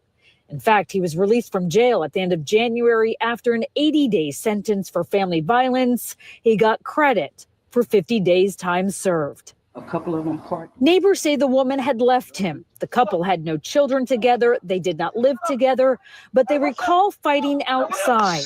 Police responded to the complex just 2 days before the shooting. I was on a welfare check here on Saturday morning. There appears to be a history here that's escalated to this sense of violence. Which makes the manhunt more urgent, police say. The victim, struck twice, survived. Friends or family hiding him could also be charged. There is a $5,000 reward for information leading to his arrest. Oh my God, I hope they do catch him. I really hope they do. After this ruthless act of violence. And our hope is to get justice for them. In Stafford, Jessica Willey, ABC 30. A wife's phone call to her husband ends with his alleged killer confessing to the crime. That is according to family members who say father of five, 34-year-old Abdul Naizi was found stabbed to death inside his office off Harwin Drive on Wednesday. HPD says 37-year-old Masiullah Sahil is charged with murder. KPRC2 reporter Corley Peel spoke with Niazi's family, who is hoping for justice. Abdul Niazi's family is heartbroken. They say his business here inside this office building is where he helped so many people. They have no idea why Sahil would allegedly kill him. Abdul Niazi was known as a pillar in the Afghan community. It breaks my heart because he has 5 kids. His cousin couldn't hold back tears as he spoke about the loving father of 5 who served in the Afghanistan Marines and assisted with the U.S. military. During his service with Marine, he lost his both legs. And then the U.S. Marine brought him here with his family. Niazi owns Hawad Multi-Services LLC, a business where he helps with immigration services for the Afghan community. He was at his office Wednesday when his cousin says his wife tried calling him, but a different man picked up Niazi's phone. So he said, I'm not Abdul. I killed your husband and please forgive me. His cousin says Niazi's client showed up for an appointment and found him on the ground, stabbed to death. Police quickly learned the man on the other end of the phone call with Niazi's wife was Sahil, a man they know of, but not well. He is now charged with murder. I don't have words. I mean, how can someone do that things to a guy who doesn't have legs and he has 5 kids? So how can you become an animal, do something to a guy like that? Sahel is being held in the Harris County Jail on a murder charge. Those wishing to help out Niazi's family can find that information at click2houston.com. In Southwest. Jeez.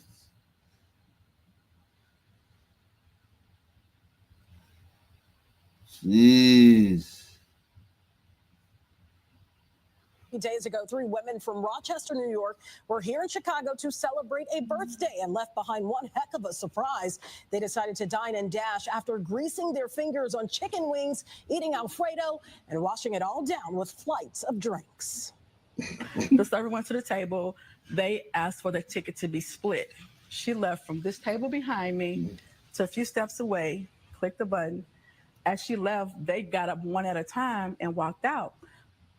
So let's look at this. You see it, 262 buckaroos. The tab was well over $200 at Soul Vibes, located in the Near North neighborhood. Though they skipped on the bill, they were spotted on surveillance, leaving one at a time within 30 seconds of the server stepping away. One lady you couldn't miss, she was wearing a blue wig. You see her right there. They also forgot that they added information to the wait list before being seated, including a name and number.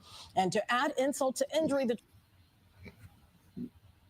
Damn, they went on the app and said, thanks for the free food. Sisters are horrible. These sisters are horrible, man.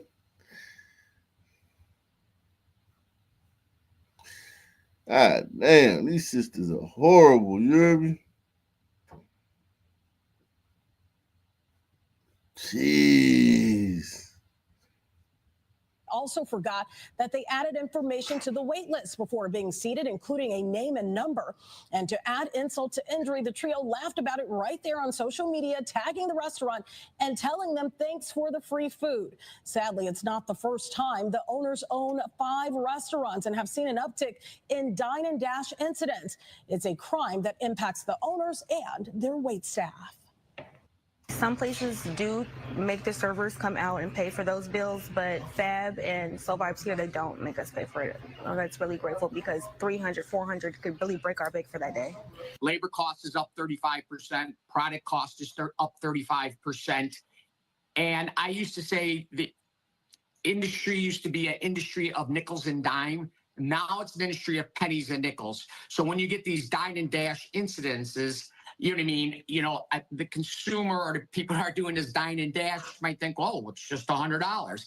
Yeah, but it's hurting the bottom line.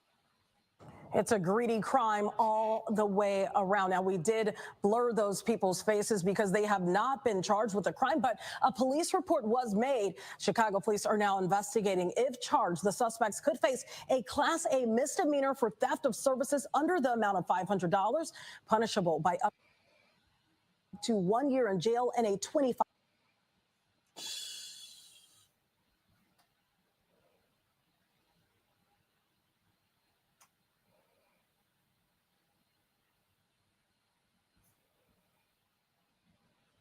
Lakeland has more foreclosure activity than any other metro area of its size in America. But some say the numbers don't tell the whole story. News Channel 8's Polk County Bureau reporter Stacey DeSilva live in Lakeland with more on the story. Stacey. Joshua, here are those numbers. The study found that 1 in every 172 units in the Lakeland area saw some kind of foreclosure activity last year. Experts say the reason why could be growth and insurance premium increases. Right now, the problem is probably going to be insurance premiums. Real estate broker Bob Miller says his own mortgage has gone up 30% in the last few. Damn.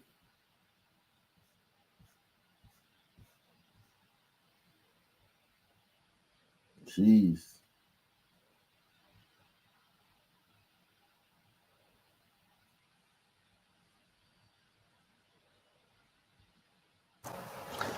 A man faces several felony charges that include the murder of his brother and his girlfriend. The victims were attacked in Gage Park over the weekend. Winnie Dorch has more.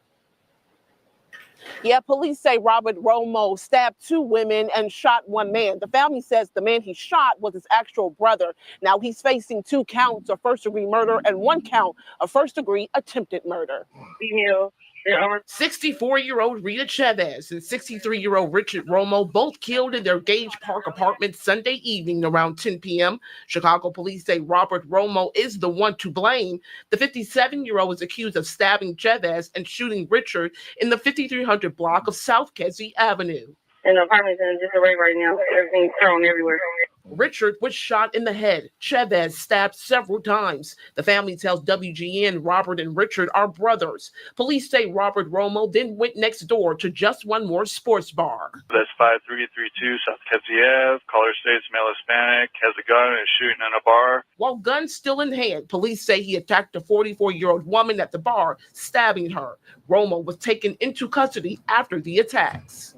And again, Romo is scheduled for a detention hearing this morning in court. That means the judge will determine if he will be continued to stay in jail or released on conditions while awaiting trial. Here at 26 in California, Winnie Dorch, WGN News.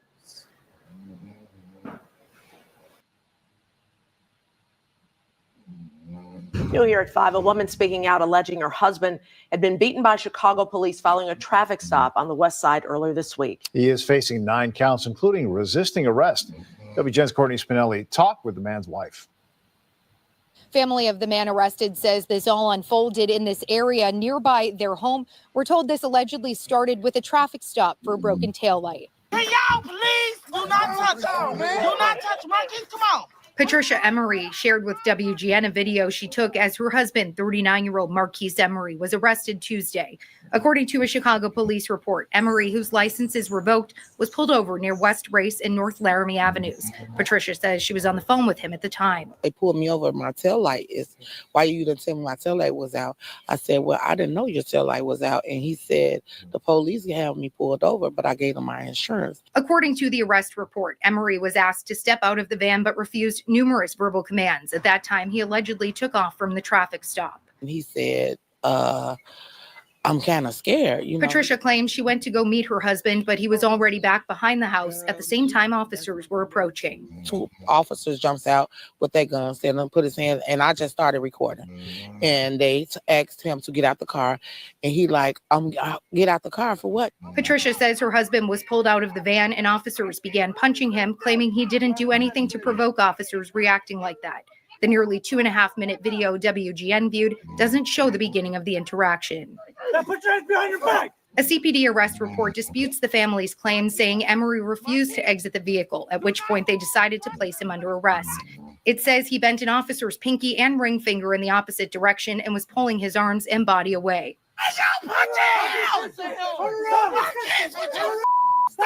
Officers can be heard telling Emery to stop resisting in the video. His wife says their children witnessed the entire encounter. And my kids in the background just screaming and hollering, begging them to stop punching their dad. It was traumatizing. Like, it was unbelievable. It was scary. Emery was hospitalized after the encounter, later booked into the Cook County Jail. I just left 26 in California. I don't recognize my husband. Both of his eyes is black.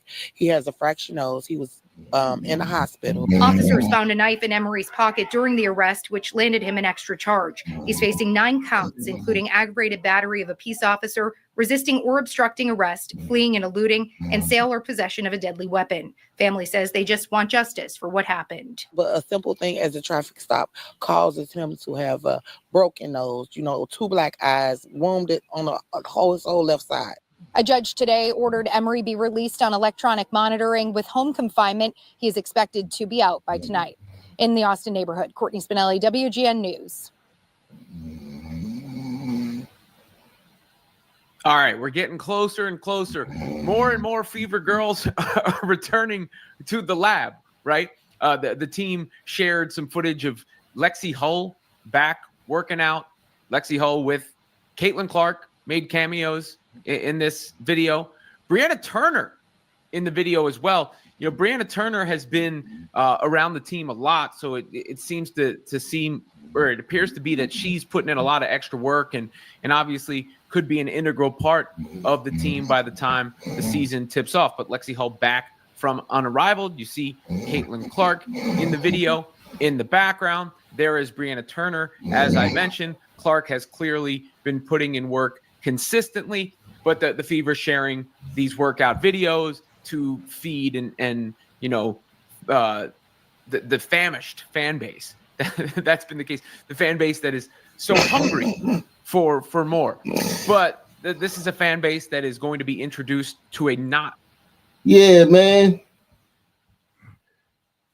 Let me bring the panel up, man. If y'all want to come up, man. I didn't know y'all want to come. Y'all want to come up? Y'all want to come up? Let me bring the panel up.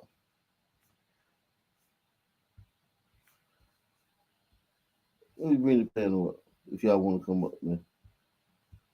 Woo! I don't know what that was.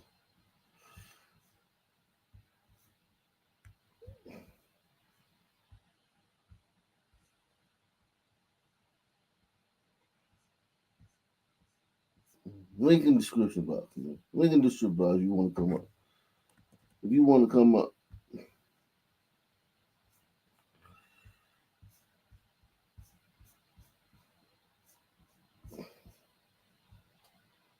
You'll hear at 5 a woman speaking out alleging her husband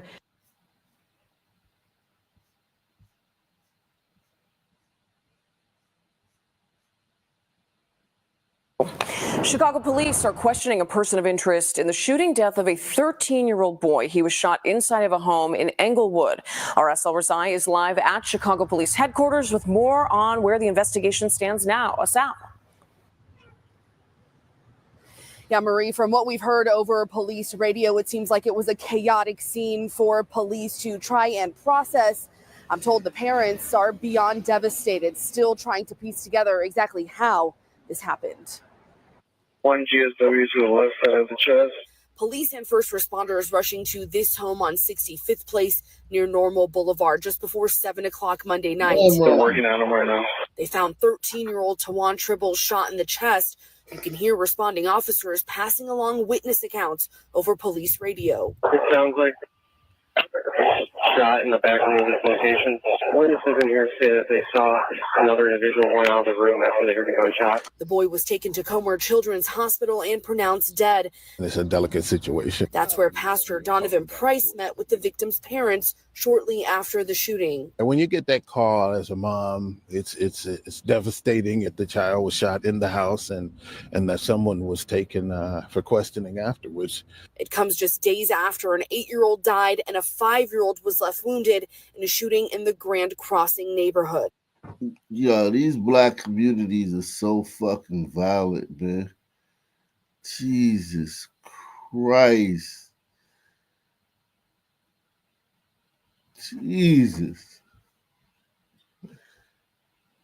Jesus Christ.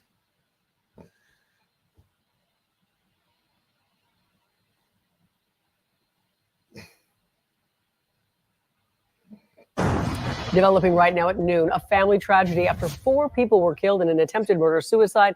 This happened in Pembroke Park. Police say a woman and 3 children, they were shot to death. A man and an 8-year-old child were also injured. We have team coverage at noon on this deadly domestic situation. And Local 10's Annalise Garcia is live. She's at Joe DiMaggio Children's Hospital in Hollywood, where the child is being treated. But we're also going to start things off with Local 10's Syra Onwer live at that scene. This is something we're hearing far too much lately about. Syra.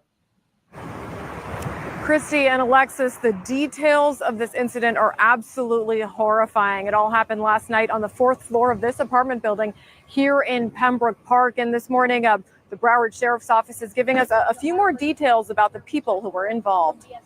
On scene, Pembroke Park PD officers located a woman and 3 children inside an apartment. They were all pronounced deceased. Sky 10 over the scene of a horrific murder and attempted suicide in Pembroke Park. Broward investigators say 34-year-old Stephen McKenzie shot 5 people, killing 4 of them before turning the gun on himself. I read boom, boom, boom, boom, boom, boom, boom, boom. And I heard the cries out. That ain't firecrackers. Ain't nobody crying behind no firecrackers. The gut-wrenching scene on the 4th floor of this apartment building on West Hallandale Beach Boulevard around 7:30 Wednesday night. Deputies say 6 individuals are involved, 2 adults and 4 children. Neighbors tell us what happened. I just get like 8 shots coming from the 4th floor. So I came outside, and I saw the police, and one of my neighbors just told me that a man trying to kill all his family, like 3 kids. And We're learning more about the victims of a family tragedy in Pembroke Park. A mother and her 4 children shot. Only one child survived and is fighting for her life.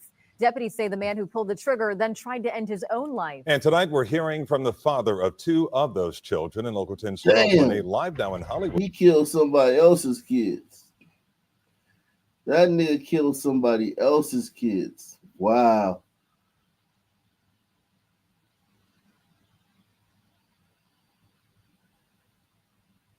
I hope this ain't a sister, man. I hope this ain't a sister. These kids got some coily, frizzy hair, man. These kids got some frizzy hair, man. Can we get some people to sponsor the next segment of the show, man? Can we get some people to sponsor the next segment of the show? Can we get some dubs, some 50s, some hundreds, some fives, some fours, some threes, some twos? Are y'all enjoying the content?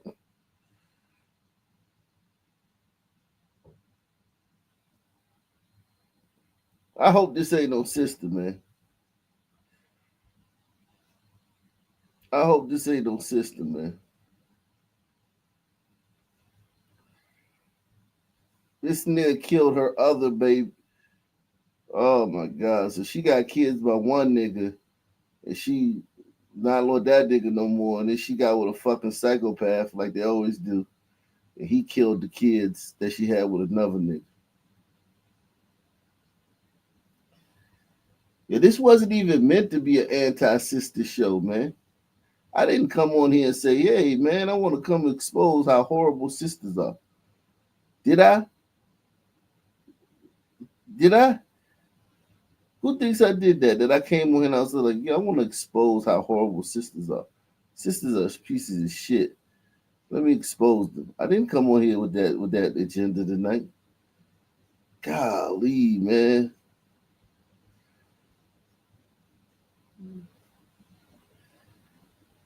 The sister, man. I don't know, man. We'll see. Mother and her 4 children shot. Only one child survived and is fighting for her life. Deputies say the man who pulled the trigger then tried to end his own life. And tonight we're hearing from the father of 2 of those children in Local 10's Terrell Farnay live now in Hollywood with the heartbreaking details. Terrell.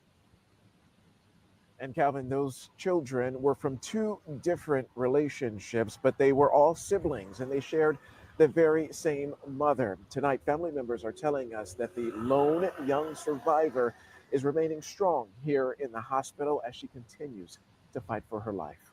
I just lost my son.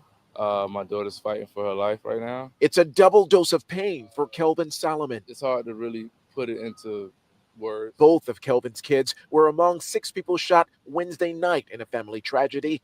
8-year-old Phoenix is the only victim who survived. And how is your daughter doing? She's doing a lot better. It's still touch and go right now. But we just stand at her side right now and hoping for the best. Phoenix's mother, 32-year-old Julie Cruz, was killed after investigators say her partner, 34. Okay, so she was down with the brown, man, and she's no longer around. She's down with the brown and she's no longer around. She's down with the brown and she's no longer around. Shout out to Beast Life, man. He said, just like I fell asleep and woke up in time to finish the show. Yeah, man. You know, sometimes you gotta take a little cat nap, man. Ain't nothing wrong with a little cat nap.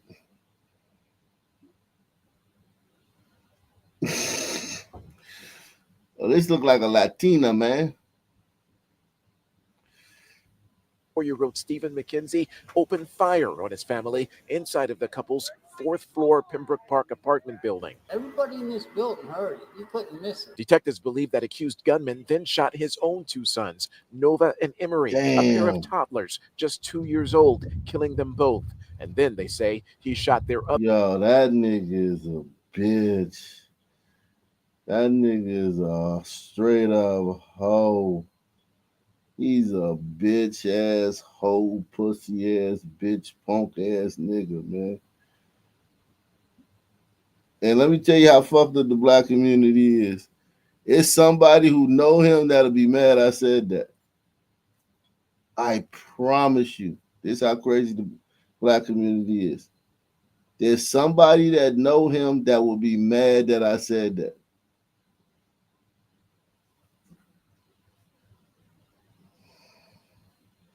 Building. Everybody in this building heard it. You couldn't miss it. Detectives believe that accused gunman then shot his own two sons, Nova and Emery, a pair of toddlers just 2 years old, killing them both.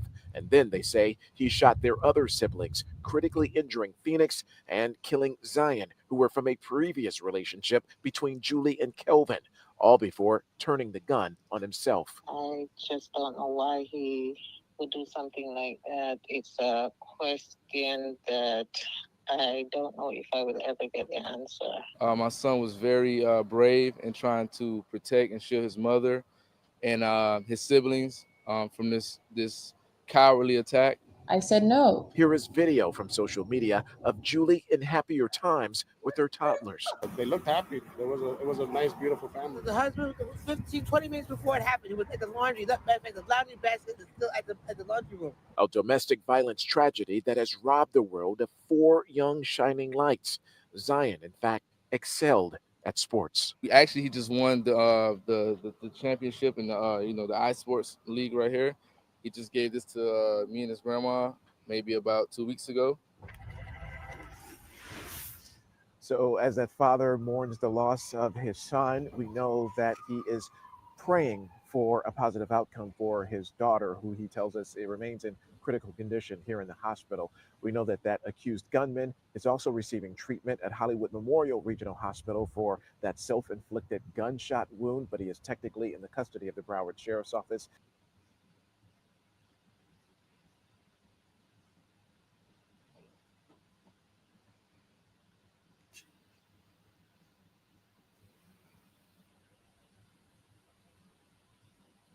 She down with the Brown and she's no longer around.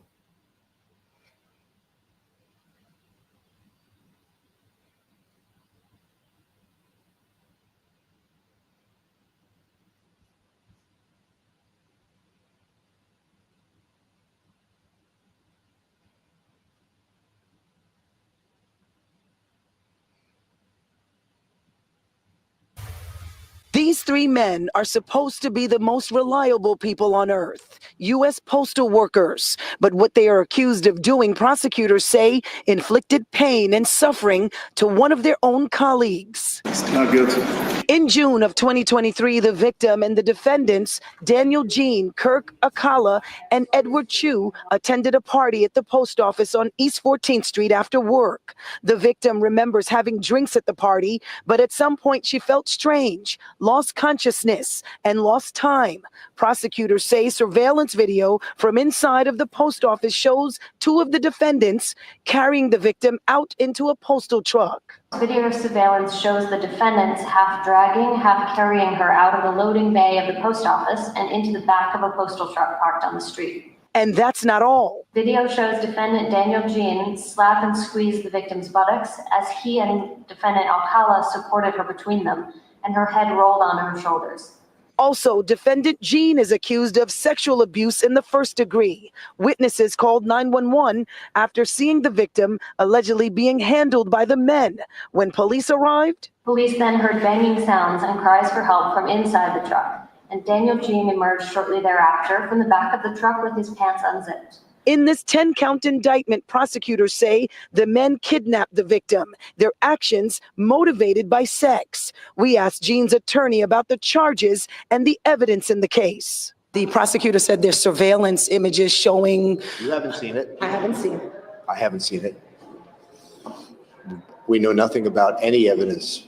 So as far as anyone's concerned, there's no evidence until you see evidence. And also in court, the prosecutor says the victim only remembers waking up in an ambulance. All of the men are back in court in June.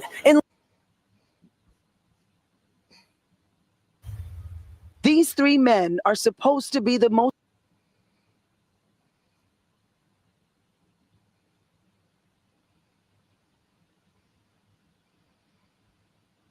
As the suspect tried to outrun police, he carjacked multiple drivers and left several injured. Fox 5's Victoria Saha is live from Boulder Highway in Tropicana. Victoria, you spoke with some of the victims here.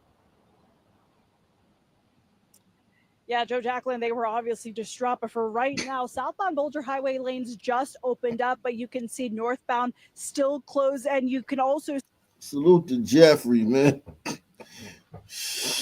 see some of those cars involved in that carjacking still there as police still assess the scene. Right here by Boulder Highway in Tropicana is where a lot of those events unfolded.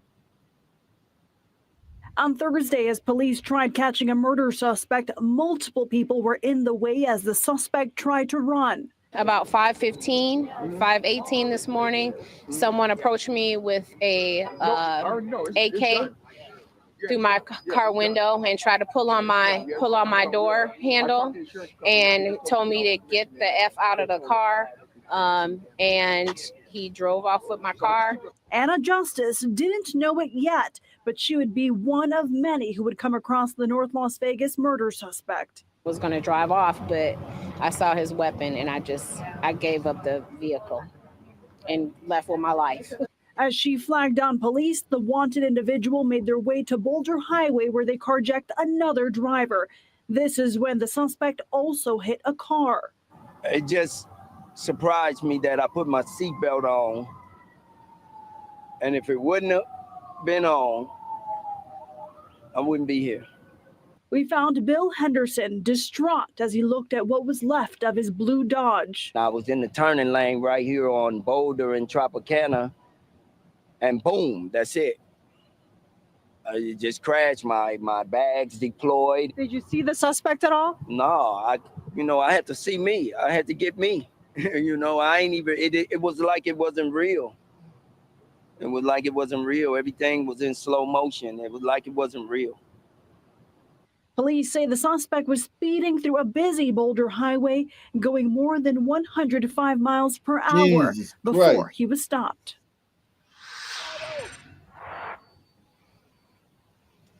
So after that car was hit, police say that the suspect also hit two people waiting for the bus right behind me at that bus stop. All we know right now is that one person is seriously injured. We don't know anything else about them at all. But again, a lot of events unfolded right here. Southbound lanes just opened up. For now, reporting by Boulder Highway at Tropicana, Victoria Saha. Gee.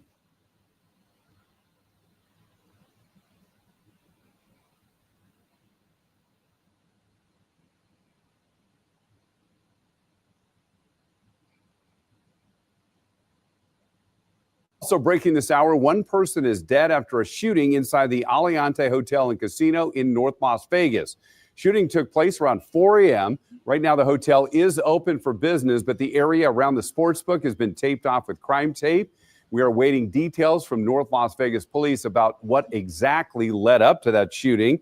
Meanwhile, the suspect of that murder is in custody this afternoon, accused of going on a lengthy crime spree across the Las Vegas Valley. We have brand new video of what appears to be the arrest of the suspect. This was sent to us by a viewer. News 3's Fidel Moreno Meza was in the area of Boulder Highway and Sahara where the crime spree came to an end. For perspective, this all started in the area of North Las Vegas at the Aliante Casino, and it all came to an end right here on Boulder Highway and Sahara. In total, the suspect committed 3 carjackings and an unknown number of crashes. Police say the first crash happened at Spring Mountain and I-15, and that it involved the suspect's vehicle. During their investigation into the crash, they received a call about a person being carjacked. They were able to find the vehicle using license plate readers in the downtown area, which started a high-speed pursuit. At some point during the pursuit, the suspect left the car and carjacked a second person at a drive-thru. He then crashed that car before he carjacked a third person. Undersheriff Andrew Walsh detailing more on the situation. Yes, 3 carjackings and an unknown number of people that are actually injured. I bring out the ones that we know for sure are in critical condition because it's important that we keep those folks in our thoughts and prayers. They're just sitting at a bus stop waiting to go about their day when the suspect crashed into that bus stop. The speeds were just so fast, we couldn't even keep up with it. And at one point, we believe the speeds were in excess of 105 miles an hour on Boulder Highway. Police are still unsure of the number of crashes this suspect caused. The number of people injured is also unknown. We just know that one person is in critical condition.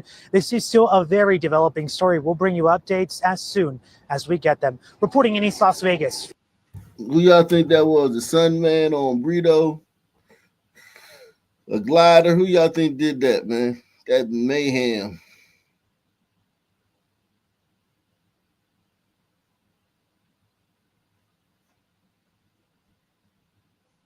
Accused of killing a 3-year-old girl in our community. She was babysitting that 3-year-old. That woman appeared in a local courtroom hours ago. 41-year-old Marquetta Phillips is facing a charge of open murder. We also learned the name of the child. Clark County coroner identified her as Journey Ross. Police say her father found her with stab wounds when he got home from work and called police. Journey was taken to a hospital where she later died. We spoke to her mother outside of court today, and she's understandably devastated. I have to sit here and explain how a woman I didn't even know took my baby from me. You didn't know her? Yeah, man, that's why you just gotta stay away from fucking sun turds, man. Some fucking sun bitch. Yo, what the fuck? Appeared in a local courtroom hours ago. 41-year-old Marquetta Phillips is facing a charge of open murder. We also learned the name of the child. Clark County coroner identified her as Journey Ross. Police say her father found her with stab wounds when he got home from work and called police. Journey was taken to a hospital where she later died. We spoke to her mother outside of court today, and she's understandably devastated. I have to sit here and explain how a woman I didn't even know took my baby from me. I didn't even know her. And she took my baby. She been staying with me for a year, you know. She watched Jerry New.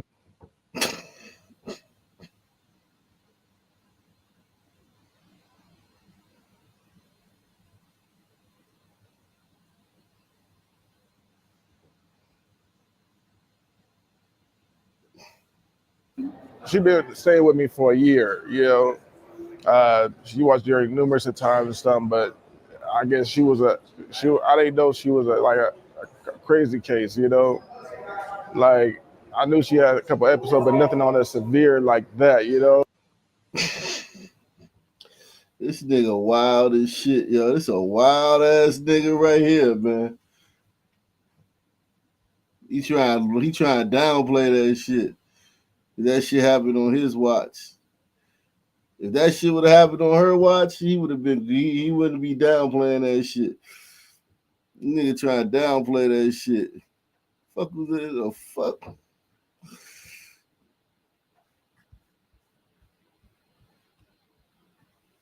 What's your thoughts, man? Was it the dad was watching the kid and he left her with a babysitter? This girl says she doesn't know who this woman is. Right, the dad. Hold on. She been staying with me for a year, you know. She watched Jerry numerous times and stuff, but I guess I didn't know she was a crazy case, you know. Like, yeah, I knew she had a couple episodes, but nothing on her severe like that, you know. So was this the father's like girlfriend or something? I don't know. Look like a fucking crackhead.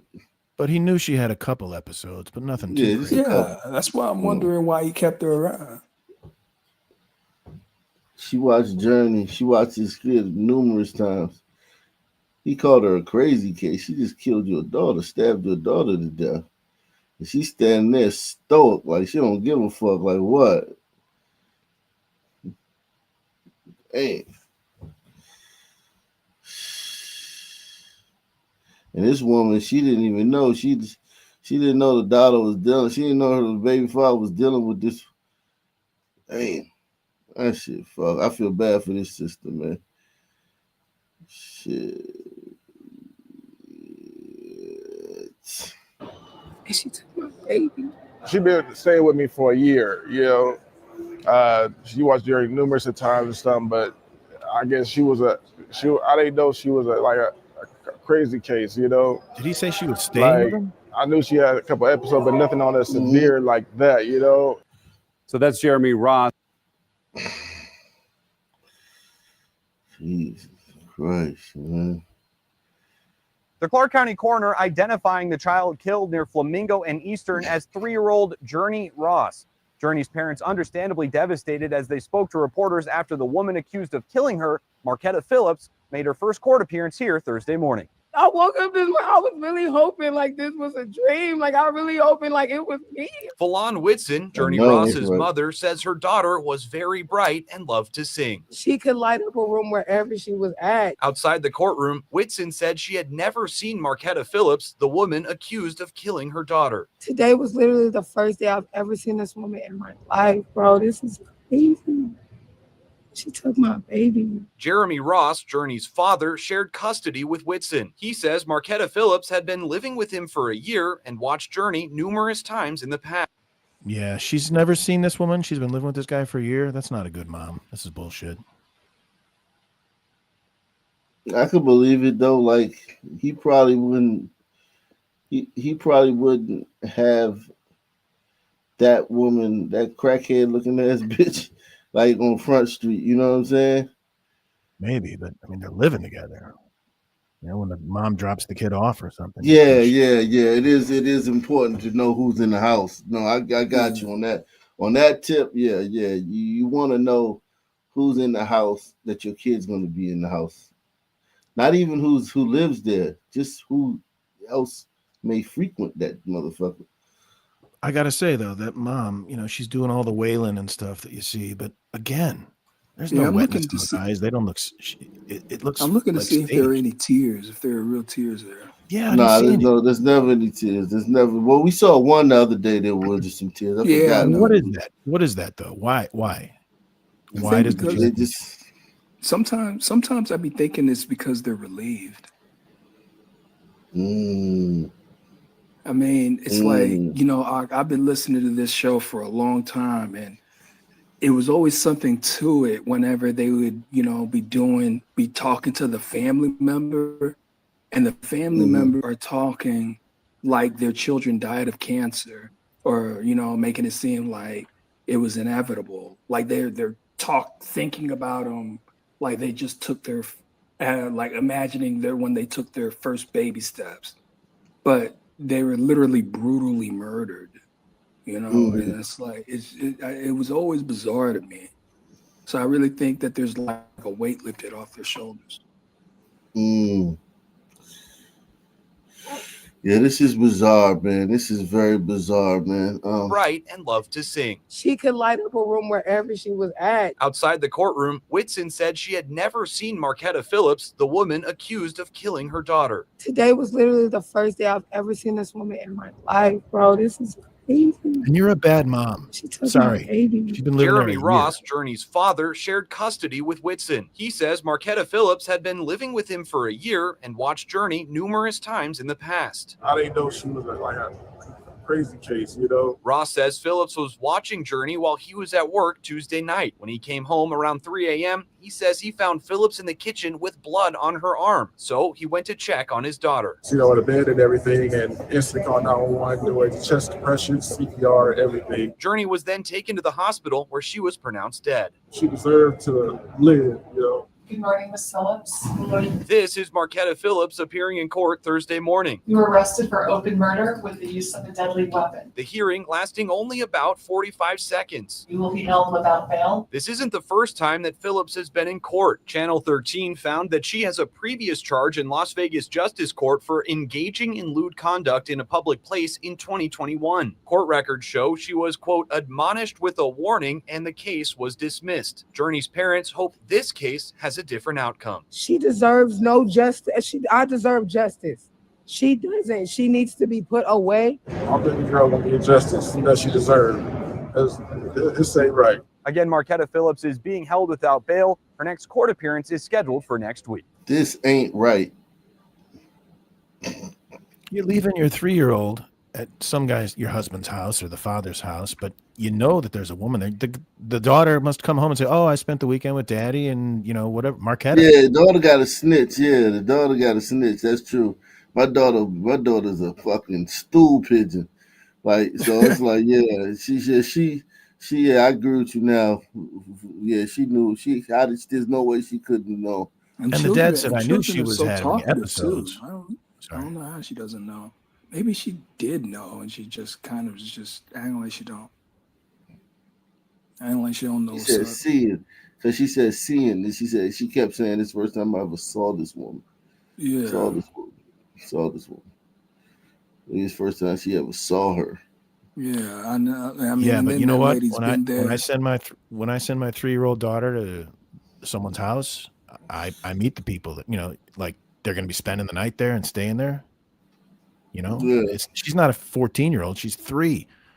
You want to know who's in the Yeah. house. You want to meet them. You want to check them out, especially if you got a derelict husband who's I don't know. Yeah, that baby daddy was a yeah. This ain't right. Like, this ain't right. This ain't.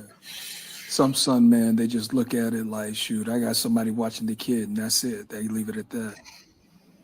Man, this is crazy. This is bizarro world, man. I'm sorry. So I should never ever had her around. Jeremy. Nigga said, "I'm sorry. I should have never had her around." That's crazy, man. I feel bad for him though, because like she never gonna forgive him for that. She's never gonna forgive him. But she's taking it well, man. She's taking it well. I'm sorry, I should have never had her around.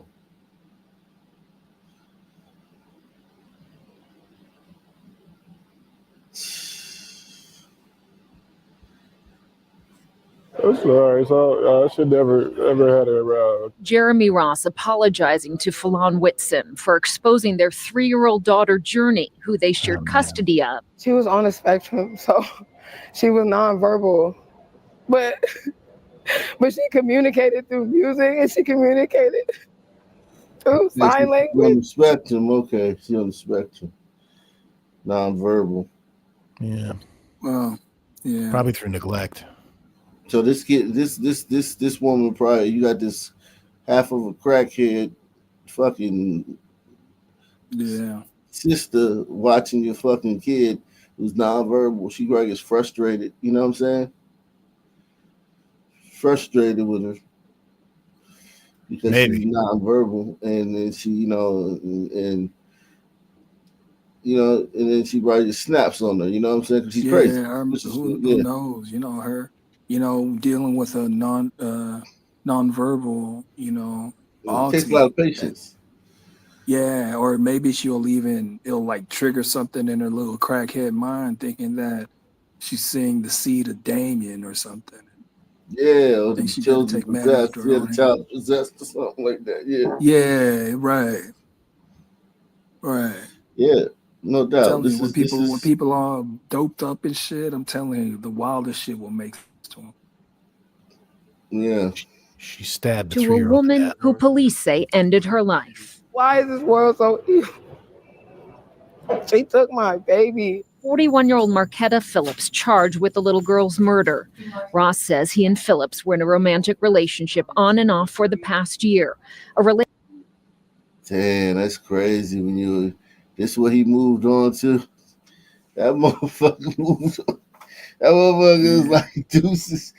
That'd be the first part. You gotta be upset about that too, sister. Like, well, I don't know. Maybe they, she locked up. Maybe they made her take off that wig that she always wears. I don't care what kind of wig she wears. That's a fucking crackhead bitch, man. I know it is. This definitely is. But the wig husband, was, the wig was a mess. The wig was shit. The wig was not the best of wigs. I can tell you that much. Well, her wig probably had a lot of blood in it, so they had to clean it. Yeah, this. Oh my God, I bet. Think about it. That bitch was dealing with this nigga who was dealing with this bitch. The sisters be catching L's. His sisters be I don't catching know, L's on man. so many Let levels, me man. tell it, man. That dude, the father was probably on the same shit. Well, maybe not, because then if he was, then maybe the Yeah, police that would be a nigga little wasn't bit at more. no fucking work. That nigga was out probably doing some shit. Came back. Yeah. Well, I don't know what he was on, but that's your baby daddy, bitch. Baby. 41-year-old Marquetta Phillips charged with the little girl's murder. Ross says he and Phillips were in a romantic relationship on and off for the past year, a relationship he failed to disclose to Fallon. I can't see her grow up into the woman I knew she was gonna be because of a woman I didn't even know. She been staying with me for a year, you know. She watched Jerry numerous times and stuff, but I guess I didn't know she was a crazy case. On Wednesday, he left Journey and Phillips. You knew that bitch was crazy, nigga. You knew that bitch was knew crazy. she was crazy. Nigga, you knew she was fucking. No, you was fucking her, nigga. You knew how crazy. Ain't no way you could be, man. You can't even fuck a chick once without finding out how crazy they is. That's you was with very this bitch true. for a year. That's very true. Get the fuck It's out of like, here, dude. Yeah.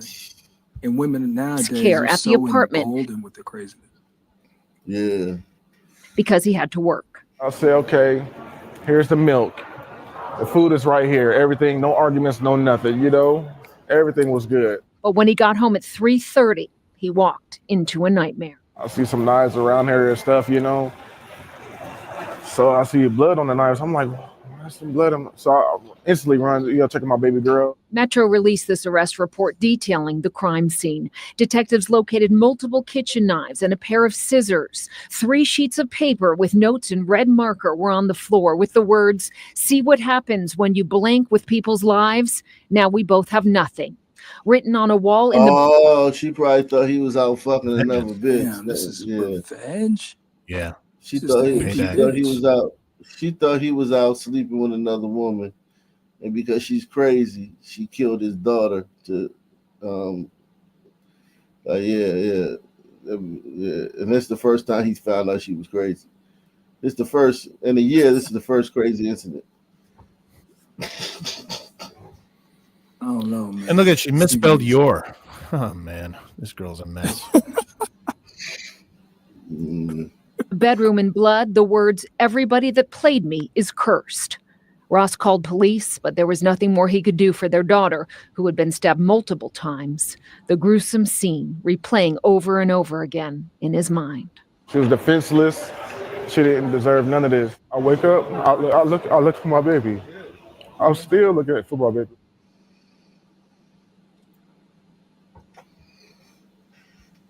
Cute little kid gone, man.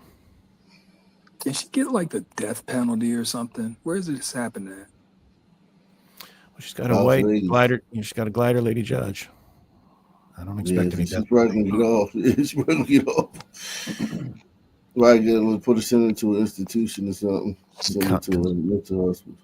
Some counseling. Yeah, give her some counseling. I don't waste a bed on that. Generational trauma. Maybe it's maybe she got denied a loan or something, or some sort of racist thing happened to her. Yeah, somehow it's gonna come back to being blamed. Like the social workers didn't do their job. The goddamn child protective services didn't do their job. Hey, NAACP might just come out and support her. They don't. We don't need to turn our back on our sister. So shout out to my man Pete, man. Shout out to Pete, man. Pete in the building, man. This is. I was not coming in here tonight to bang on sisters, man. Man, that's you know. Me neither. It's tougher and tougher to do every day. Yeah, I was just coming in here tonight to, just do the regular show. Yeah. The sisters caught so many L's tonight. God damn. Tonight at 10, we now know the identity of the latest detainee to die inside the City Justice Center. This is First Alert 4 at 10. I'm Samantha Jones. And I'm Corey Stark. First Alert 4 investigates confirmed the man who died was the suspect in a cold case that got national attention. First Alert 4's Morgan Harris joins us live with the latest details. Morgan. Corey and Sam, I'm live outside of the city's Justice Center where police are investigating after another detainee's death, this one happening on Sunday. The detention center should not be a place where people go to die. The city of St. Louis revealing another city Justice Center detainee died in custody. In the email, he indicated that the detainee had a seizure. Detention Facility Oversight Board Chairperson Reverend Daryl Gray says typically when a detainee dies, the Director of Public Safety gives him a call, but instead he learned through email. Took him to the hospital. He was treated. They released him. They took him back to the Justice Center, and there he died. St. Louis police tell us in a statement, while the investigation is early, there are no obvious signs of trauma, and it appears the detainee experienced a medical emergency. We reached out to the city to learn the detainee's identity. We were told they would not share their name to avoid violating HIPAA. This is the 19th death in the last 3 years. Names have been given to media, so I don't understand that answer. But First Alert 4 confirmed with attorney Bob Taff, the person who died was his client, Derek Dean. Dean's been on the run since 2014. Dean was featured on a February 2019 episode of In Pursuit with John Walsh on Investigation Discovery. He was accused of shooting twin brothers July 4th of 2014 on Hammett Place in North St. Louis. Eventually, he was caught in April of 2024. But before he could stand trial, he died. Most of the folk there are not serving sentences, but are waiting trial. And so we have to be very mindful of that. In January, Doug Burris became the CJC's interim commissioner.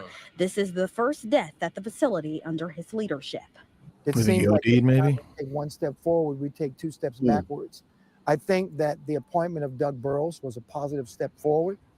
But if the administration doesn't allow him to do his job, then we take more steps backwards. Reverend Gray tells me he's asked the facility's oversight board to begin an investigation. Gives a fuck. He killed twins or just shot him? I don't know. They said shot, but I mean, they did. Yeah, I don't know. Yeah. Gives a fuck about it. Don't go to jail. Stop committing crimes and you won't go to jail. All right.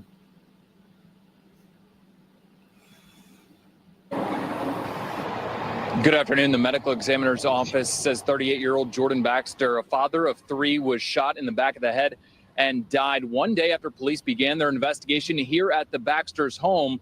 Jordan's wife, Danielle, was arrested and charged with murder. Damn. Super nice family. Another Jordan. 3 kids. Never saw any issues. They were both very friendly. They were just nice neighbors.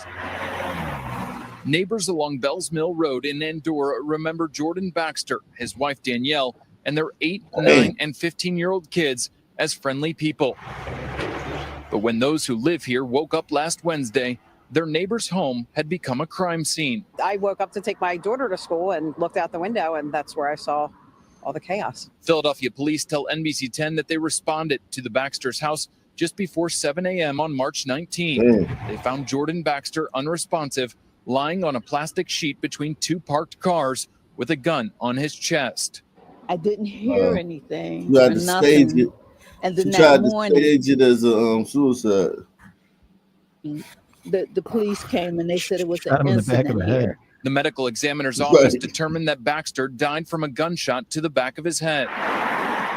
The next day, Jordan's wife of 12 years and mother to their 3 children was arrested and charged with murder. She's not bad for Philly, man. That's a Philly dime, man.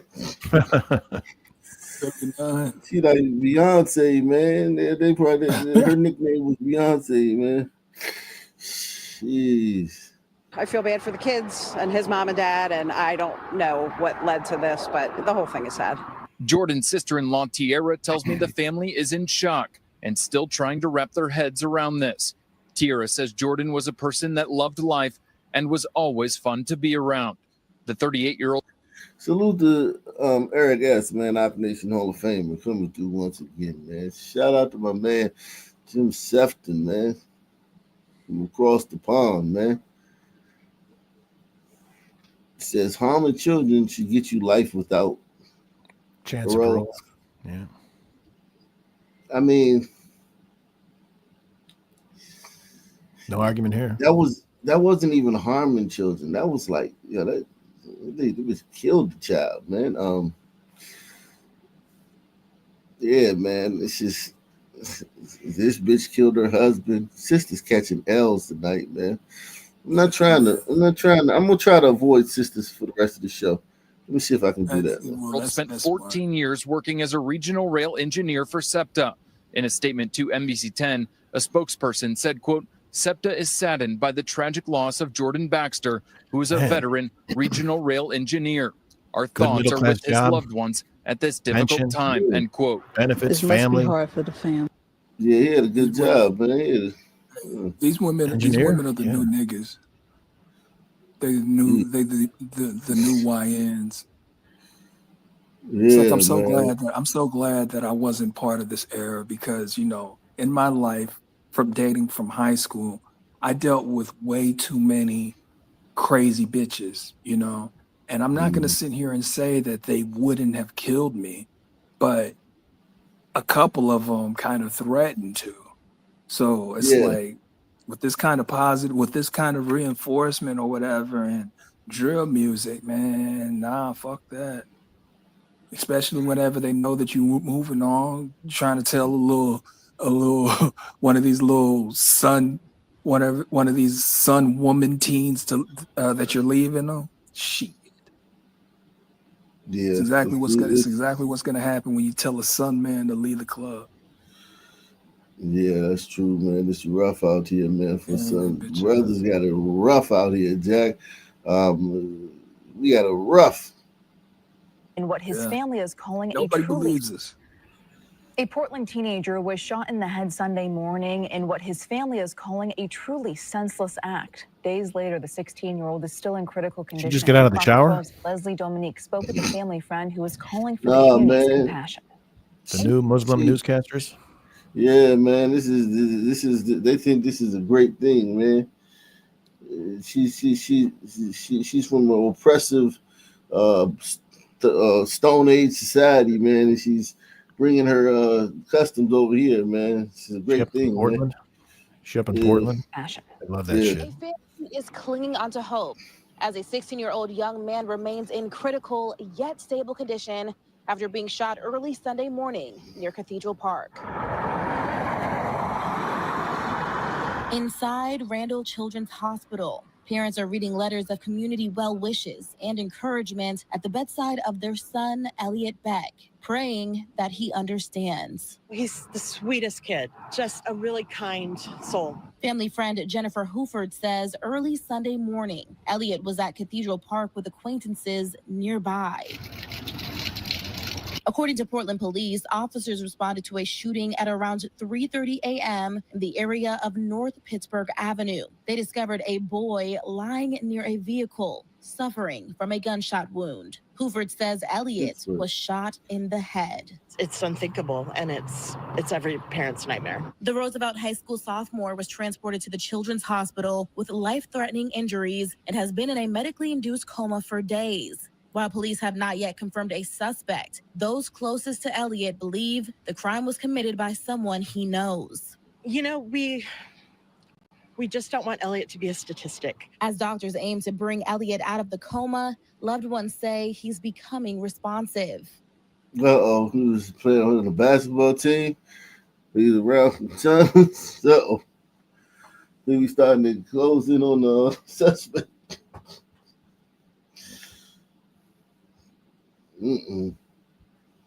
He was Portland is 6% sun. talking to him, and when they asked if he'd like some, and they commit probably 60% of the homicides, if not more. Yeah, that's what they're convicted for. He was wiggling his toes. A signal Hoover believes means that Elliot is still Elliot. We are taking each miracle as we get them, because that means he's still in there and he's going to come back to us. The Portland Police Bureau is Redheads, they some Irish. These some goddamn limeys, man. God damn.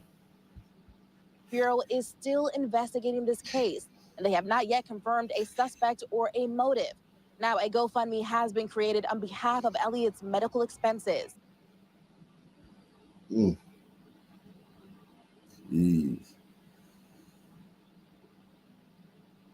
Wow.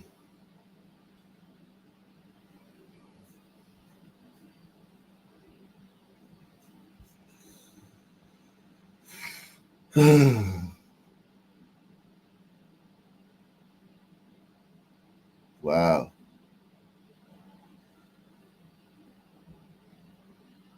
They're gonna see this. Making the camera boy, they come for your ass. If it's worthwhile having, first of all, it's for opening innocent victim. Oh, the say the innocent bystander. That little 13-year-old boy they trying to hook my brother for. Yeah, that'd be a good We're cover gonna for speak that. up on that too, man. Yeah, That's what it's based on. I'll tell some other gang bangers shot the 13-year-old boy. They blaming my brother. Need $50,000 to give him out. Who's gonna give me money? I'm serious. Hey, I believe you. I will give it to you right now, but I got. You want me to show you the newspaper? You got change. I'll show you the news clipping in the home, right? This ain't no joke. It's serious. Hey, do you remember that young guy we got? What's his name? Lurch. You remember him? Edwin Rosario, I think. Lurch, the one that Lurch, a tall one. That looked like he's all droopy and shit. From where? From Tommy. From Tom and Wabansia. He was the biggest one, bigger than me. Okay. Who got locked up with what's his name? Fabian. They did that one murder over there. Those 3 Mexicans. They robbed them and then they shot him. The one that killed Fabian one and killed. the other was in intensive care or something. He died too. And they hooked him. He died too? Yeah, that's why Lurch got Double hooked. murder? Yeah. But they pinned Fabian for the murders and Lurch for it. And they hooked. They doing life. Double life and life, right? Brother might want to go back on a penalty. Y'all up here telling the kids who really did it. You know what I'm saying? I don't know who did it, bro. I don't know nothing. I don't see nothing. Black dude, y'all snitching, man. Black dude stepped in, man. Damn, you snitching, man. This is Chicago, man. They did it. The 88. But like I said, Fabian the one who did it. Lurch did it. George Floyd, man. A young George Floyd. Do it. Fabian, Lurch didn't do it, man. He admitted Lurch it. knew the guy. What? At the wrong time at the wrong place. That's all. His whole life, man. The wrong place at the wrong time. Now? Is that natural or what? Is that natural or what? Natural. Born with it? The motherfuckers are trying to hurt. We gonna win the stars. Be cool, Madonna. Sit down. Madonna. Got some.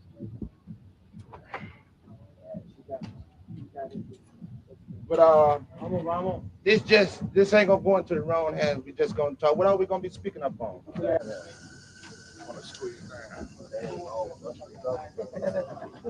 What I want to talk about is something serious.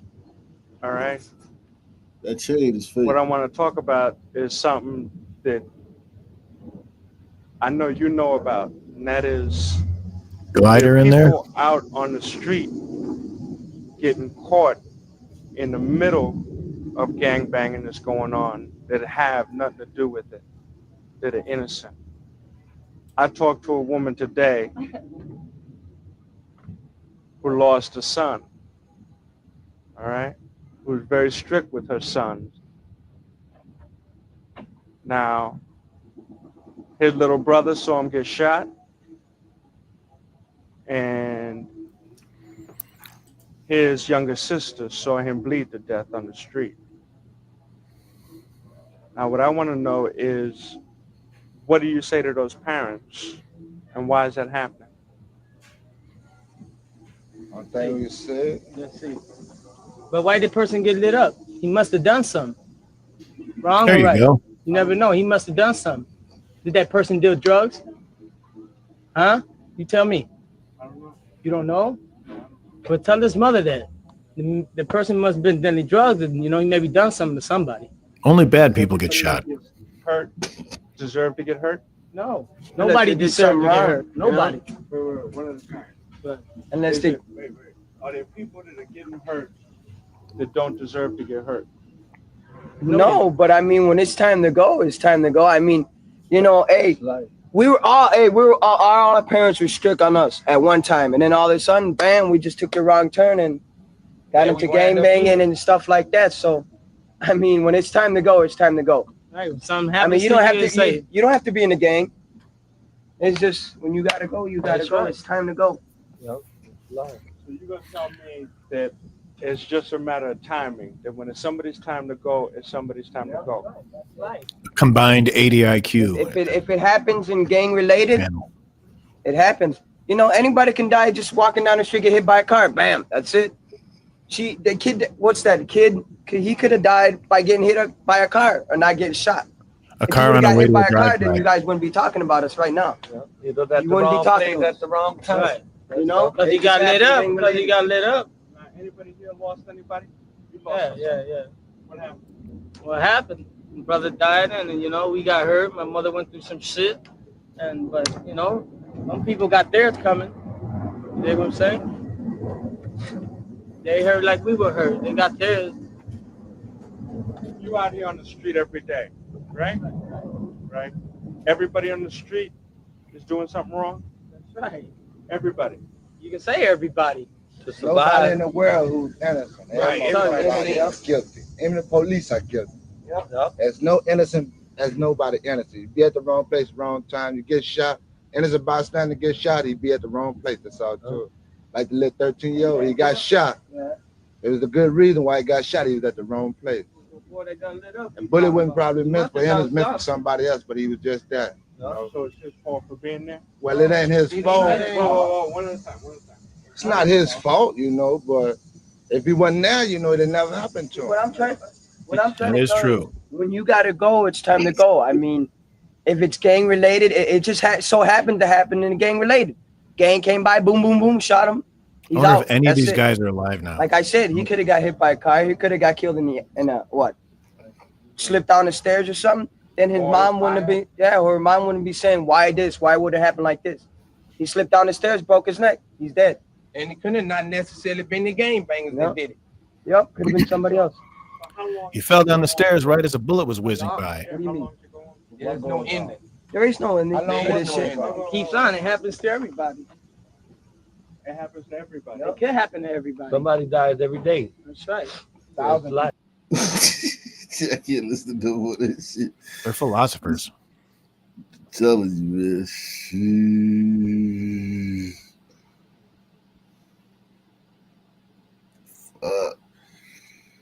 Damn outsiders. Jesus Christ, man. You think any of those guys are alive today? All of them are alive. Yeah, I I was thought about there to was some old say footage. they are.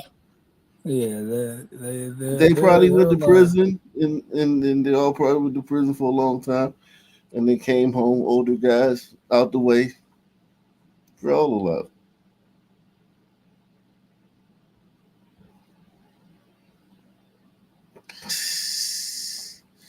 Caitlyn deserves the hype. Oh man.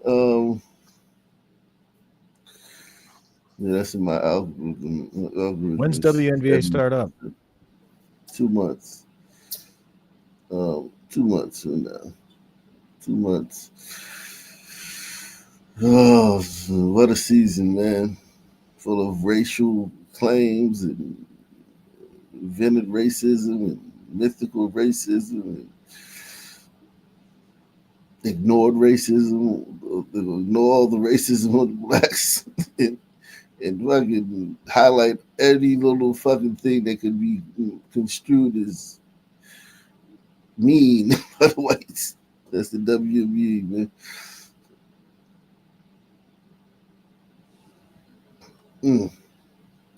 Give me a city, man. Let's do one city before we get out of here, man. Give me a city, man. Give me a city, man. Memphis? No. Memphis. Make sure you sponsor the show, man, via PayPal, Cash App, and Super Chat.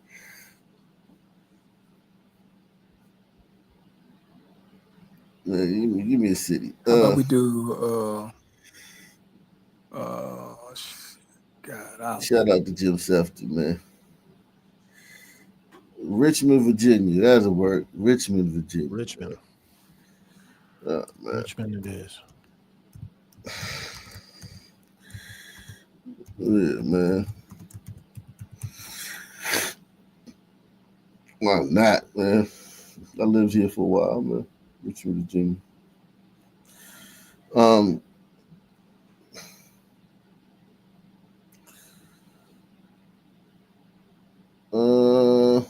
Let's see.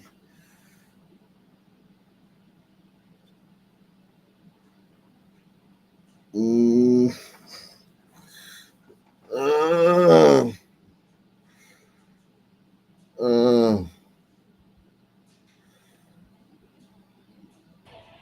with the news where you live.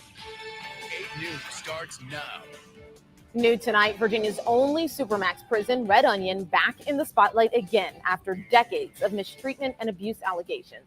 The Department of Corrections confirming to us earlier this month an inmate burned themselves. You're watching 8 News at 5. I'm Deanna Albritton. I'm Eric Phillips. This comes after our reporting in November when we told you several inmates also burned themselves last year.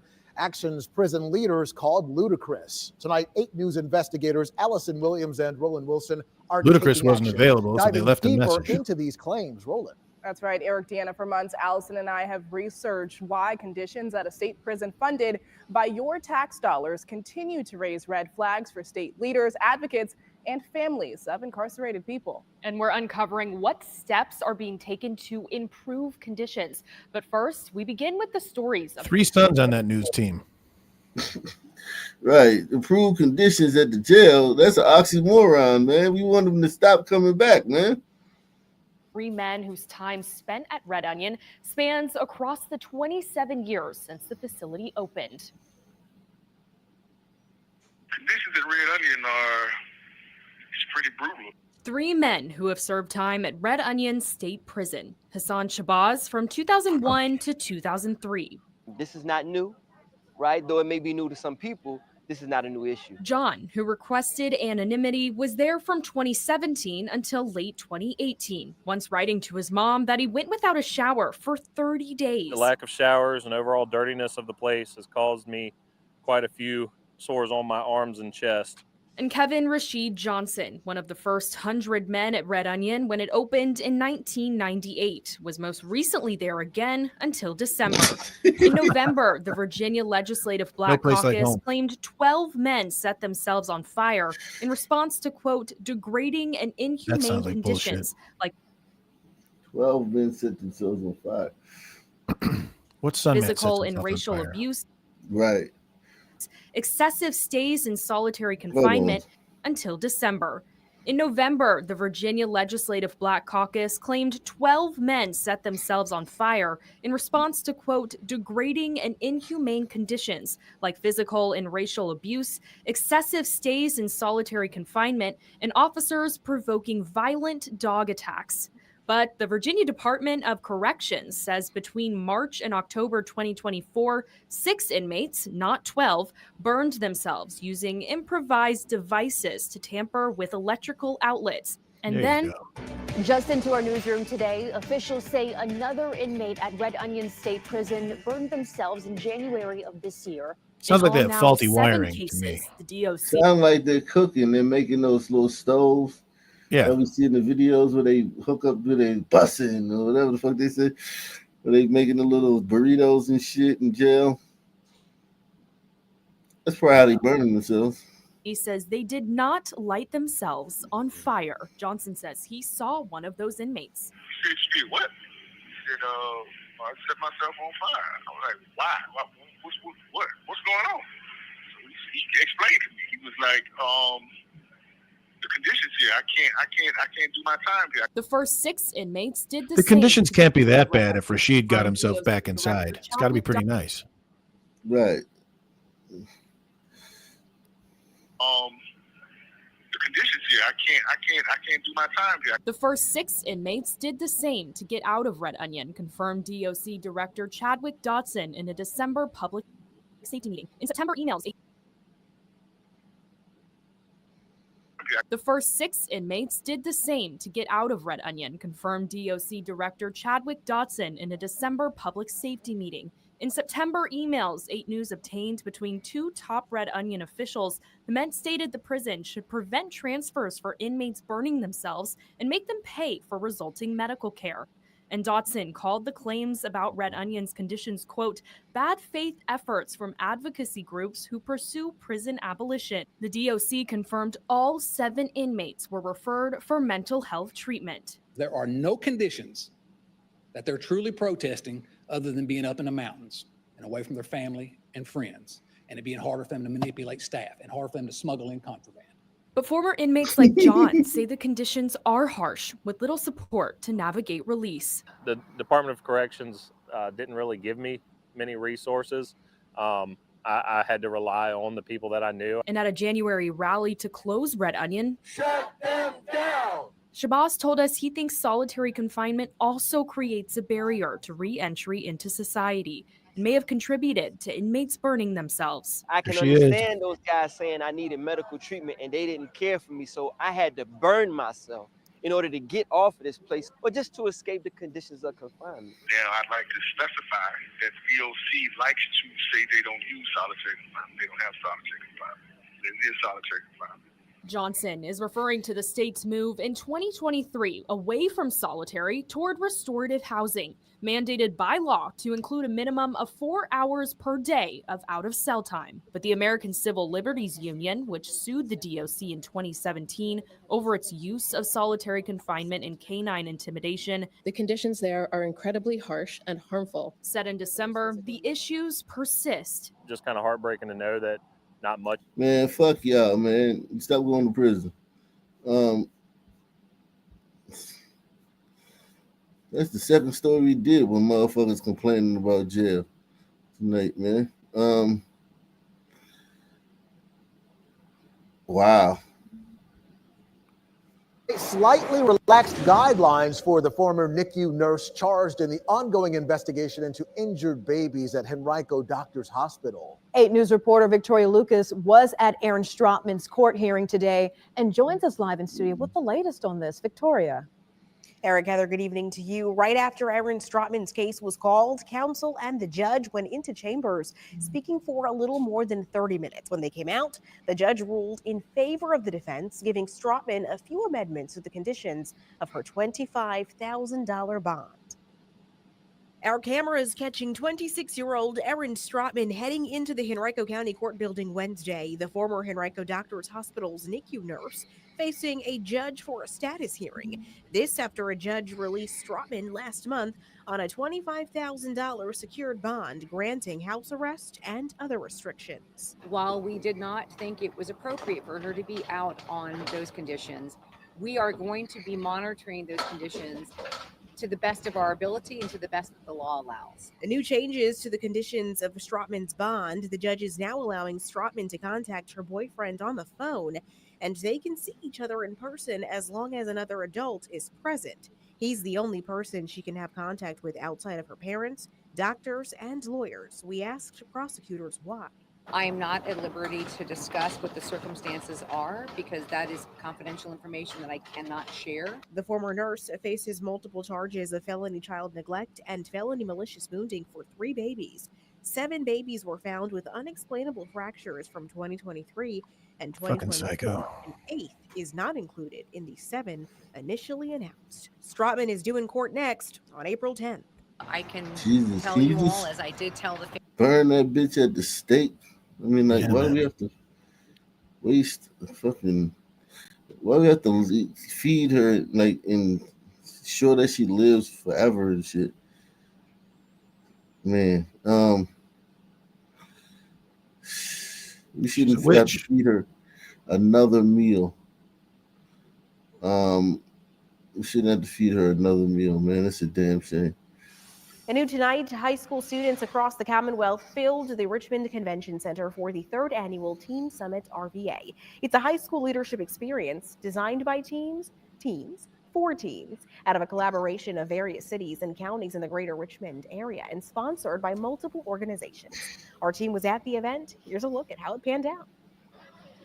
A Saturday spent looking towards the future. It is for you, by you, Teen Summit RVA. It is Richmond, Henrico, Hanover, Chesterfield. We have students as far as Charlottesville, from Petersburg, New Kent, Charles City.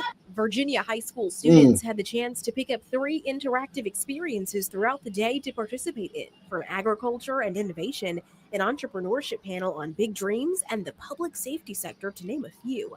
Monica Smith-Callahan, Deputy County Manager for Community Affairs at Henrico County, says the event debuted after seeing the effects of the COVID-19 pandemic. We were seeing violence in our streets, violence in our schools. It was just Because an of COVID. opportunity to bring young people, not just from one locality, but from each of our jurisdictions in the region, for an opportunity to talk about issues and topics that matter to them, and literally to have fun, to just be able to be.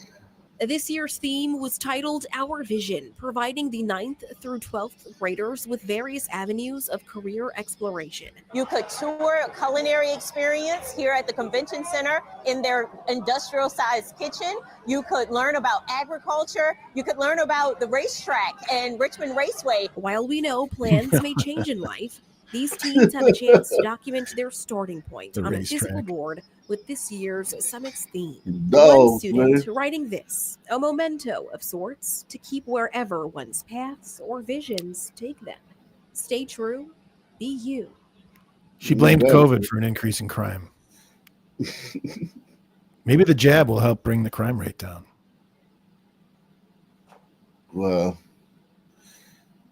listen, this little city, man, they seem to be on the right path, man. I mean, the crime is down considerably. I mean, you wouldn't be able to do a show like this in Richmond normally and not see a lot of fucking crime, man. On the videos, man.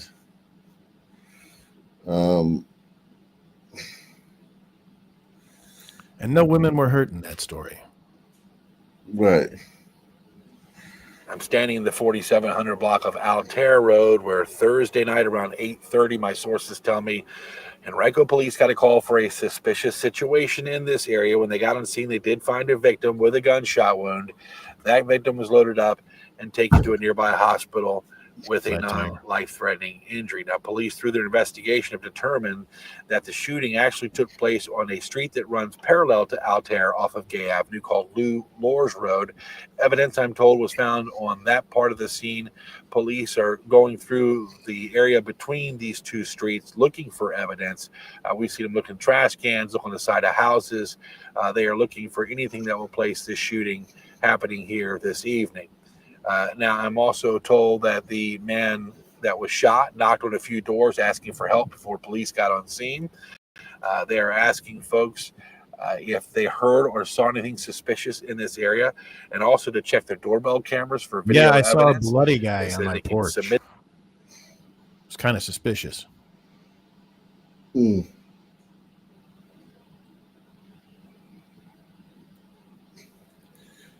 Yeah, man.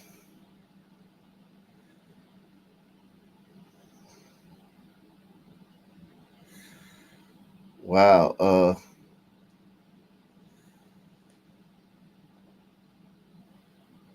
Richmond is. I'm kind of proud of Richmond, man. It kind of like it's slowed down a lot over there, man. I don't know What's their what mayor situation there? They have a it's Sudden Man, yeah, female Sudden mayor. Man. Yeah. An 18-year-old has pled guilty to first-degree murder in the shooting death of an 8-year-old girl in Hopewell back in 2022. Brandon Warner is set to be sentenced on August 8th. He's one of 3 people charged with killing Paris Moore. She was shot in the chest during a drive-by on December 30th of 2022 while riding a bike outside her cousin's home on Freeman Street. The trials for the two other suspects in the case are set to take. This old shit. You bringing up old shit, man. Bringing up old shit, man. That shit old, man.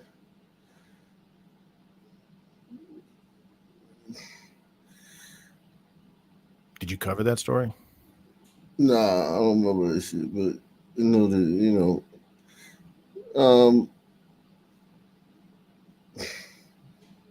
Police looking for clues after a late-night homicide in the city's East End. Thanks for joining us here at midday on this Wednesday. I'm Cheryl Miller. It happened just before 9:30 last night in the Whitcomb Court neighborhood. Police say officers were patrolling near the 2400 block of Carmine Street right before they heard random gunfire. Then dispatch received a call about a person shot on the same block. Police say they found a man on the ground with a gunshot wound and was pronounced dead at the scene. At this point, no word on a suspect or a motive and that victim's name. So maybe I spoke too soon, man. Maybe I was on the wrong channel, man. On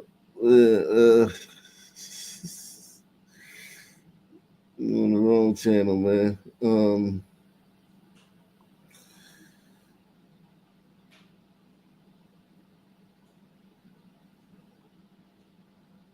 Let's see.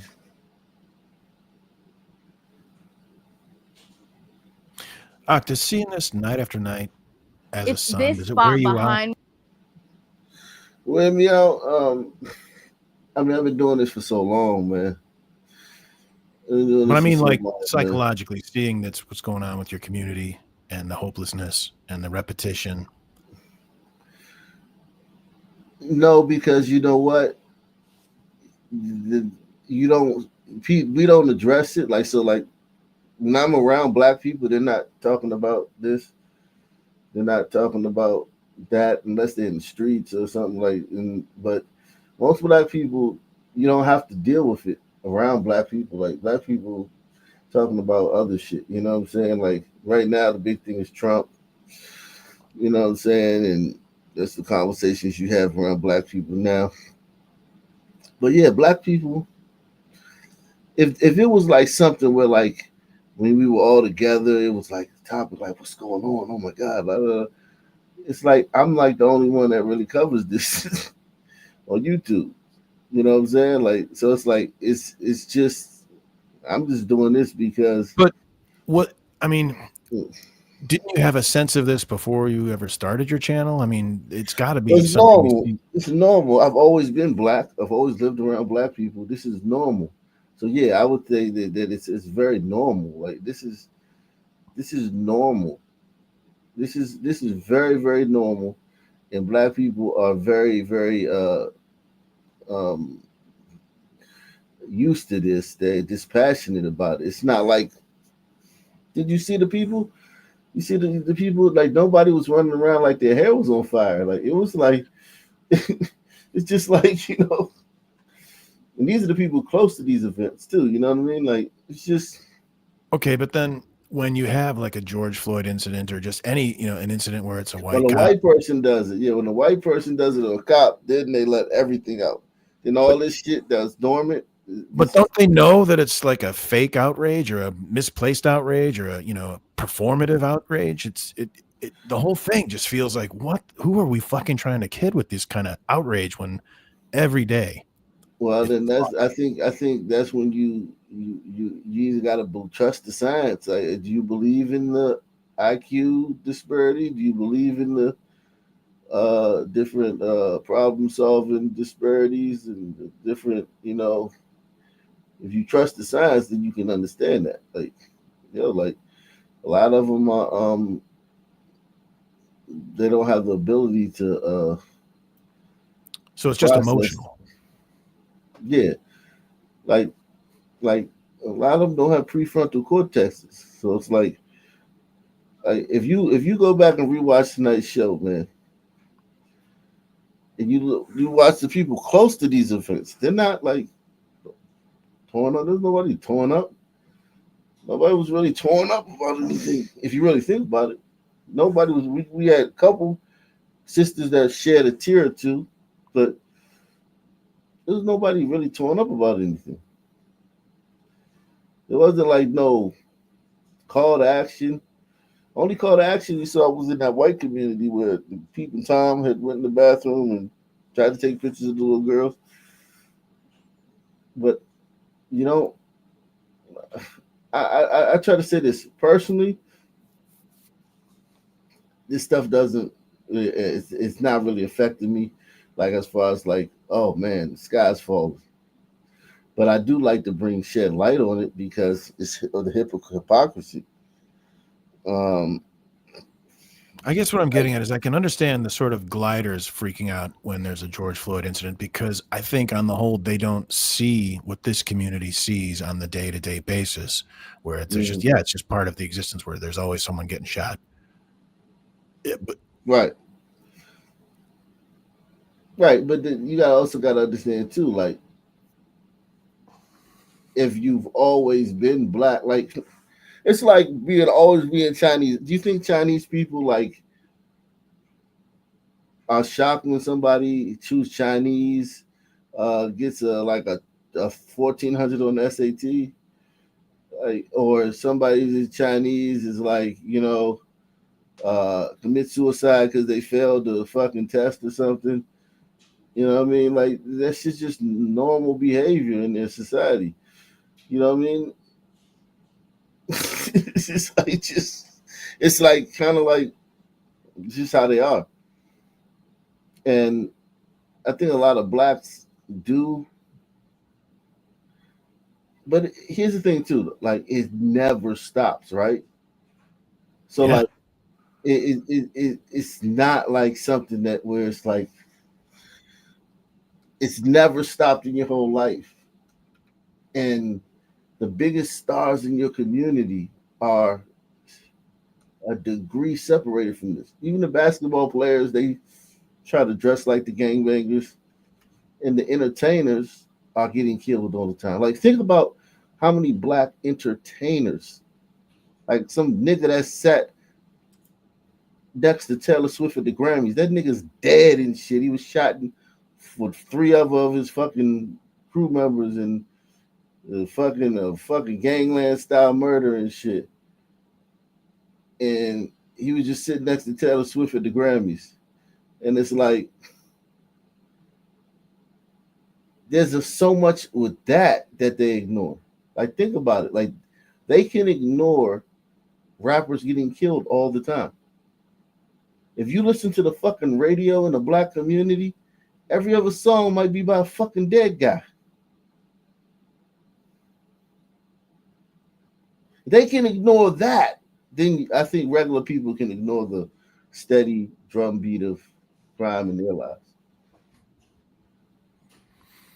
Which just feeds that no solutions thing. If everybody's it's so normalized that nobody cares that much about it to recognize it as the problem that it is. It is kind of hopeless. Yeah. Because there's no way gliders can fix this. No, there's no way blacks can fix it. Blacks can't fix this. Blacks can't fix this. How do you fix this? Well, I don't know how. I mean, but if there is going to be a fix, it's going to have to come from them because nobody else can fix it. And I don't know what that would mean. No one can fix it. No one can fix it because here's the thing. We've seen Hezekiah news. We've gone back in the day, 60s, 50s, 30s, on whatever proportion, whatever per capita, it's the same thing. You think it's statistically the same? I know that a lot of it has been kind of lost to history, but you think statistically it was as bad always? Oh, yeah, always. They used to, like, the little juke joints, it was always somebody fucking stabbing somebody in the fucking little juke joints back in the fucking day. There was always fucking, if you talk to, like, older black people, it's always been like that. Always been a lot of violence. The gun violence, the proliferation of that in the mid 80s, where it just skyrocketed. Mm-hmm. That yeah, that was an escalation, but we've we've gotten used to that. We've gotten used to that escalation. And here's the thing too, like everywhere black people are, like if you look at Jamaica, right? Jamaica's one of the most violent countries in the world. Saint Kitts, Saint this, Saint that. One of those little fucking dots in the Caribbean. All those places have like among the highest murder rates in the world. Haiti. So it's like, okay, so where's the gleaming, the beacon of, hey, look at these Negroes. They're not like the other Negroes. There's nowhere that it is. You look at Canada, who's doing the crime there? UK, who's doing the crime there? Like the only places where we're not leading in the crime is where we're not, if we're not there. If we're there, we're the ones doing it. So it's like, it's kind of like who we are. Everyone knows that that's what comes with us. It's a package deal. It's crazy, man, because like that one story, the guy's a train engineer. That's a solid job. He's got a solid family. They've been married for years. They got 3 kids. And then one night, back of the head. Yep. Man, it's just another story. Yep. The story tonight just is, yeah. That's rare in the glider community. That's unheard of in the tiger community. It's wild. Murder suicide? No, murder suicide happens in the glider community. No, that wasn't murder suicide. That was the wife just shooting the dad in the back of the head. Oh, yeah. I mean, listen. Let's keep it a buck. Like, you guys are wired differently. You know what I mean? You guys have a different. It all starts. These are not unpredictable outcomes. These are predictable outcomes if you look at it from the baseline. You know what I mean? If you look at it from the baseline, okay, these people, they operate in this spectrum of, mental capacity. And these people operate in this spectrum of mental capacity. If you put these people homogeneously in an area, you're gonna have this. If you put these people homogeneously in an area, you have that. You know what I mean? Like in America does a great job, man. There's tons of programs, there's tons of things to mask this and to try to thwart it and try to halt it, trying to, it's kind of like so many things that try to prevent this from happening, and it still happens. So it's inevitable. These things are inevitable. As far as you have psychopathic, when you people on the psychopathic spectrum of IQ, just look at that. Just look at those women that just that sought out those psychopathic being in prison, and then went to have conjugal visits with them, and they just were normal. Like one woman, the other woman, if you saw the other show, she was on social media all the time, talking about God and shit, and going to games, and she's chronicled her whole life on social media. She was married to a guy who had executed 4 people during a botched robbery, laid them on the ground, and shot them each in the back of the head, and showed no remorse. Like he did not show any remorse during the trial, any remorse during the sentencing phase, none of that. And she sought him out behind bars and married him. And the only thing people were asking was, why couldn't the prison protect her while she was there fucking this guy? Man, same black time, same black channel. I'm out of here. Peace out. See you, man.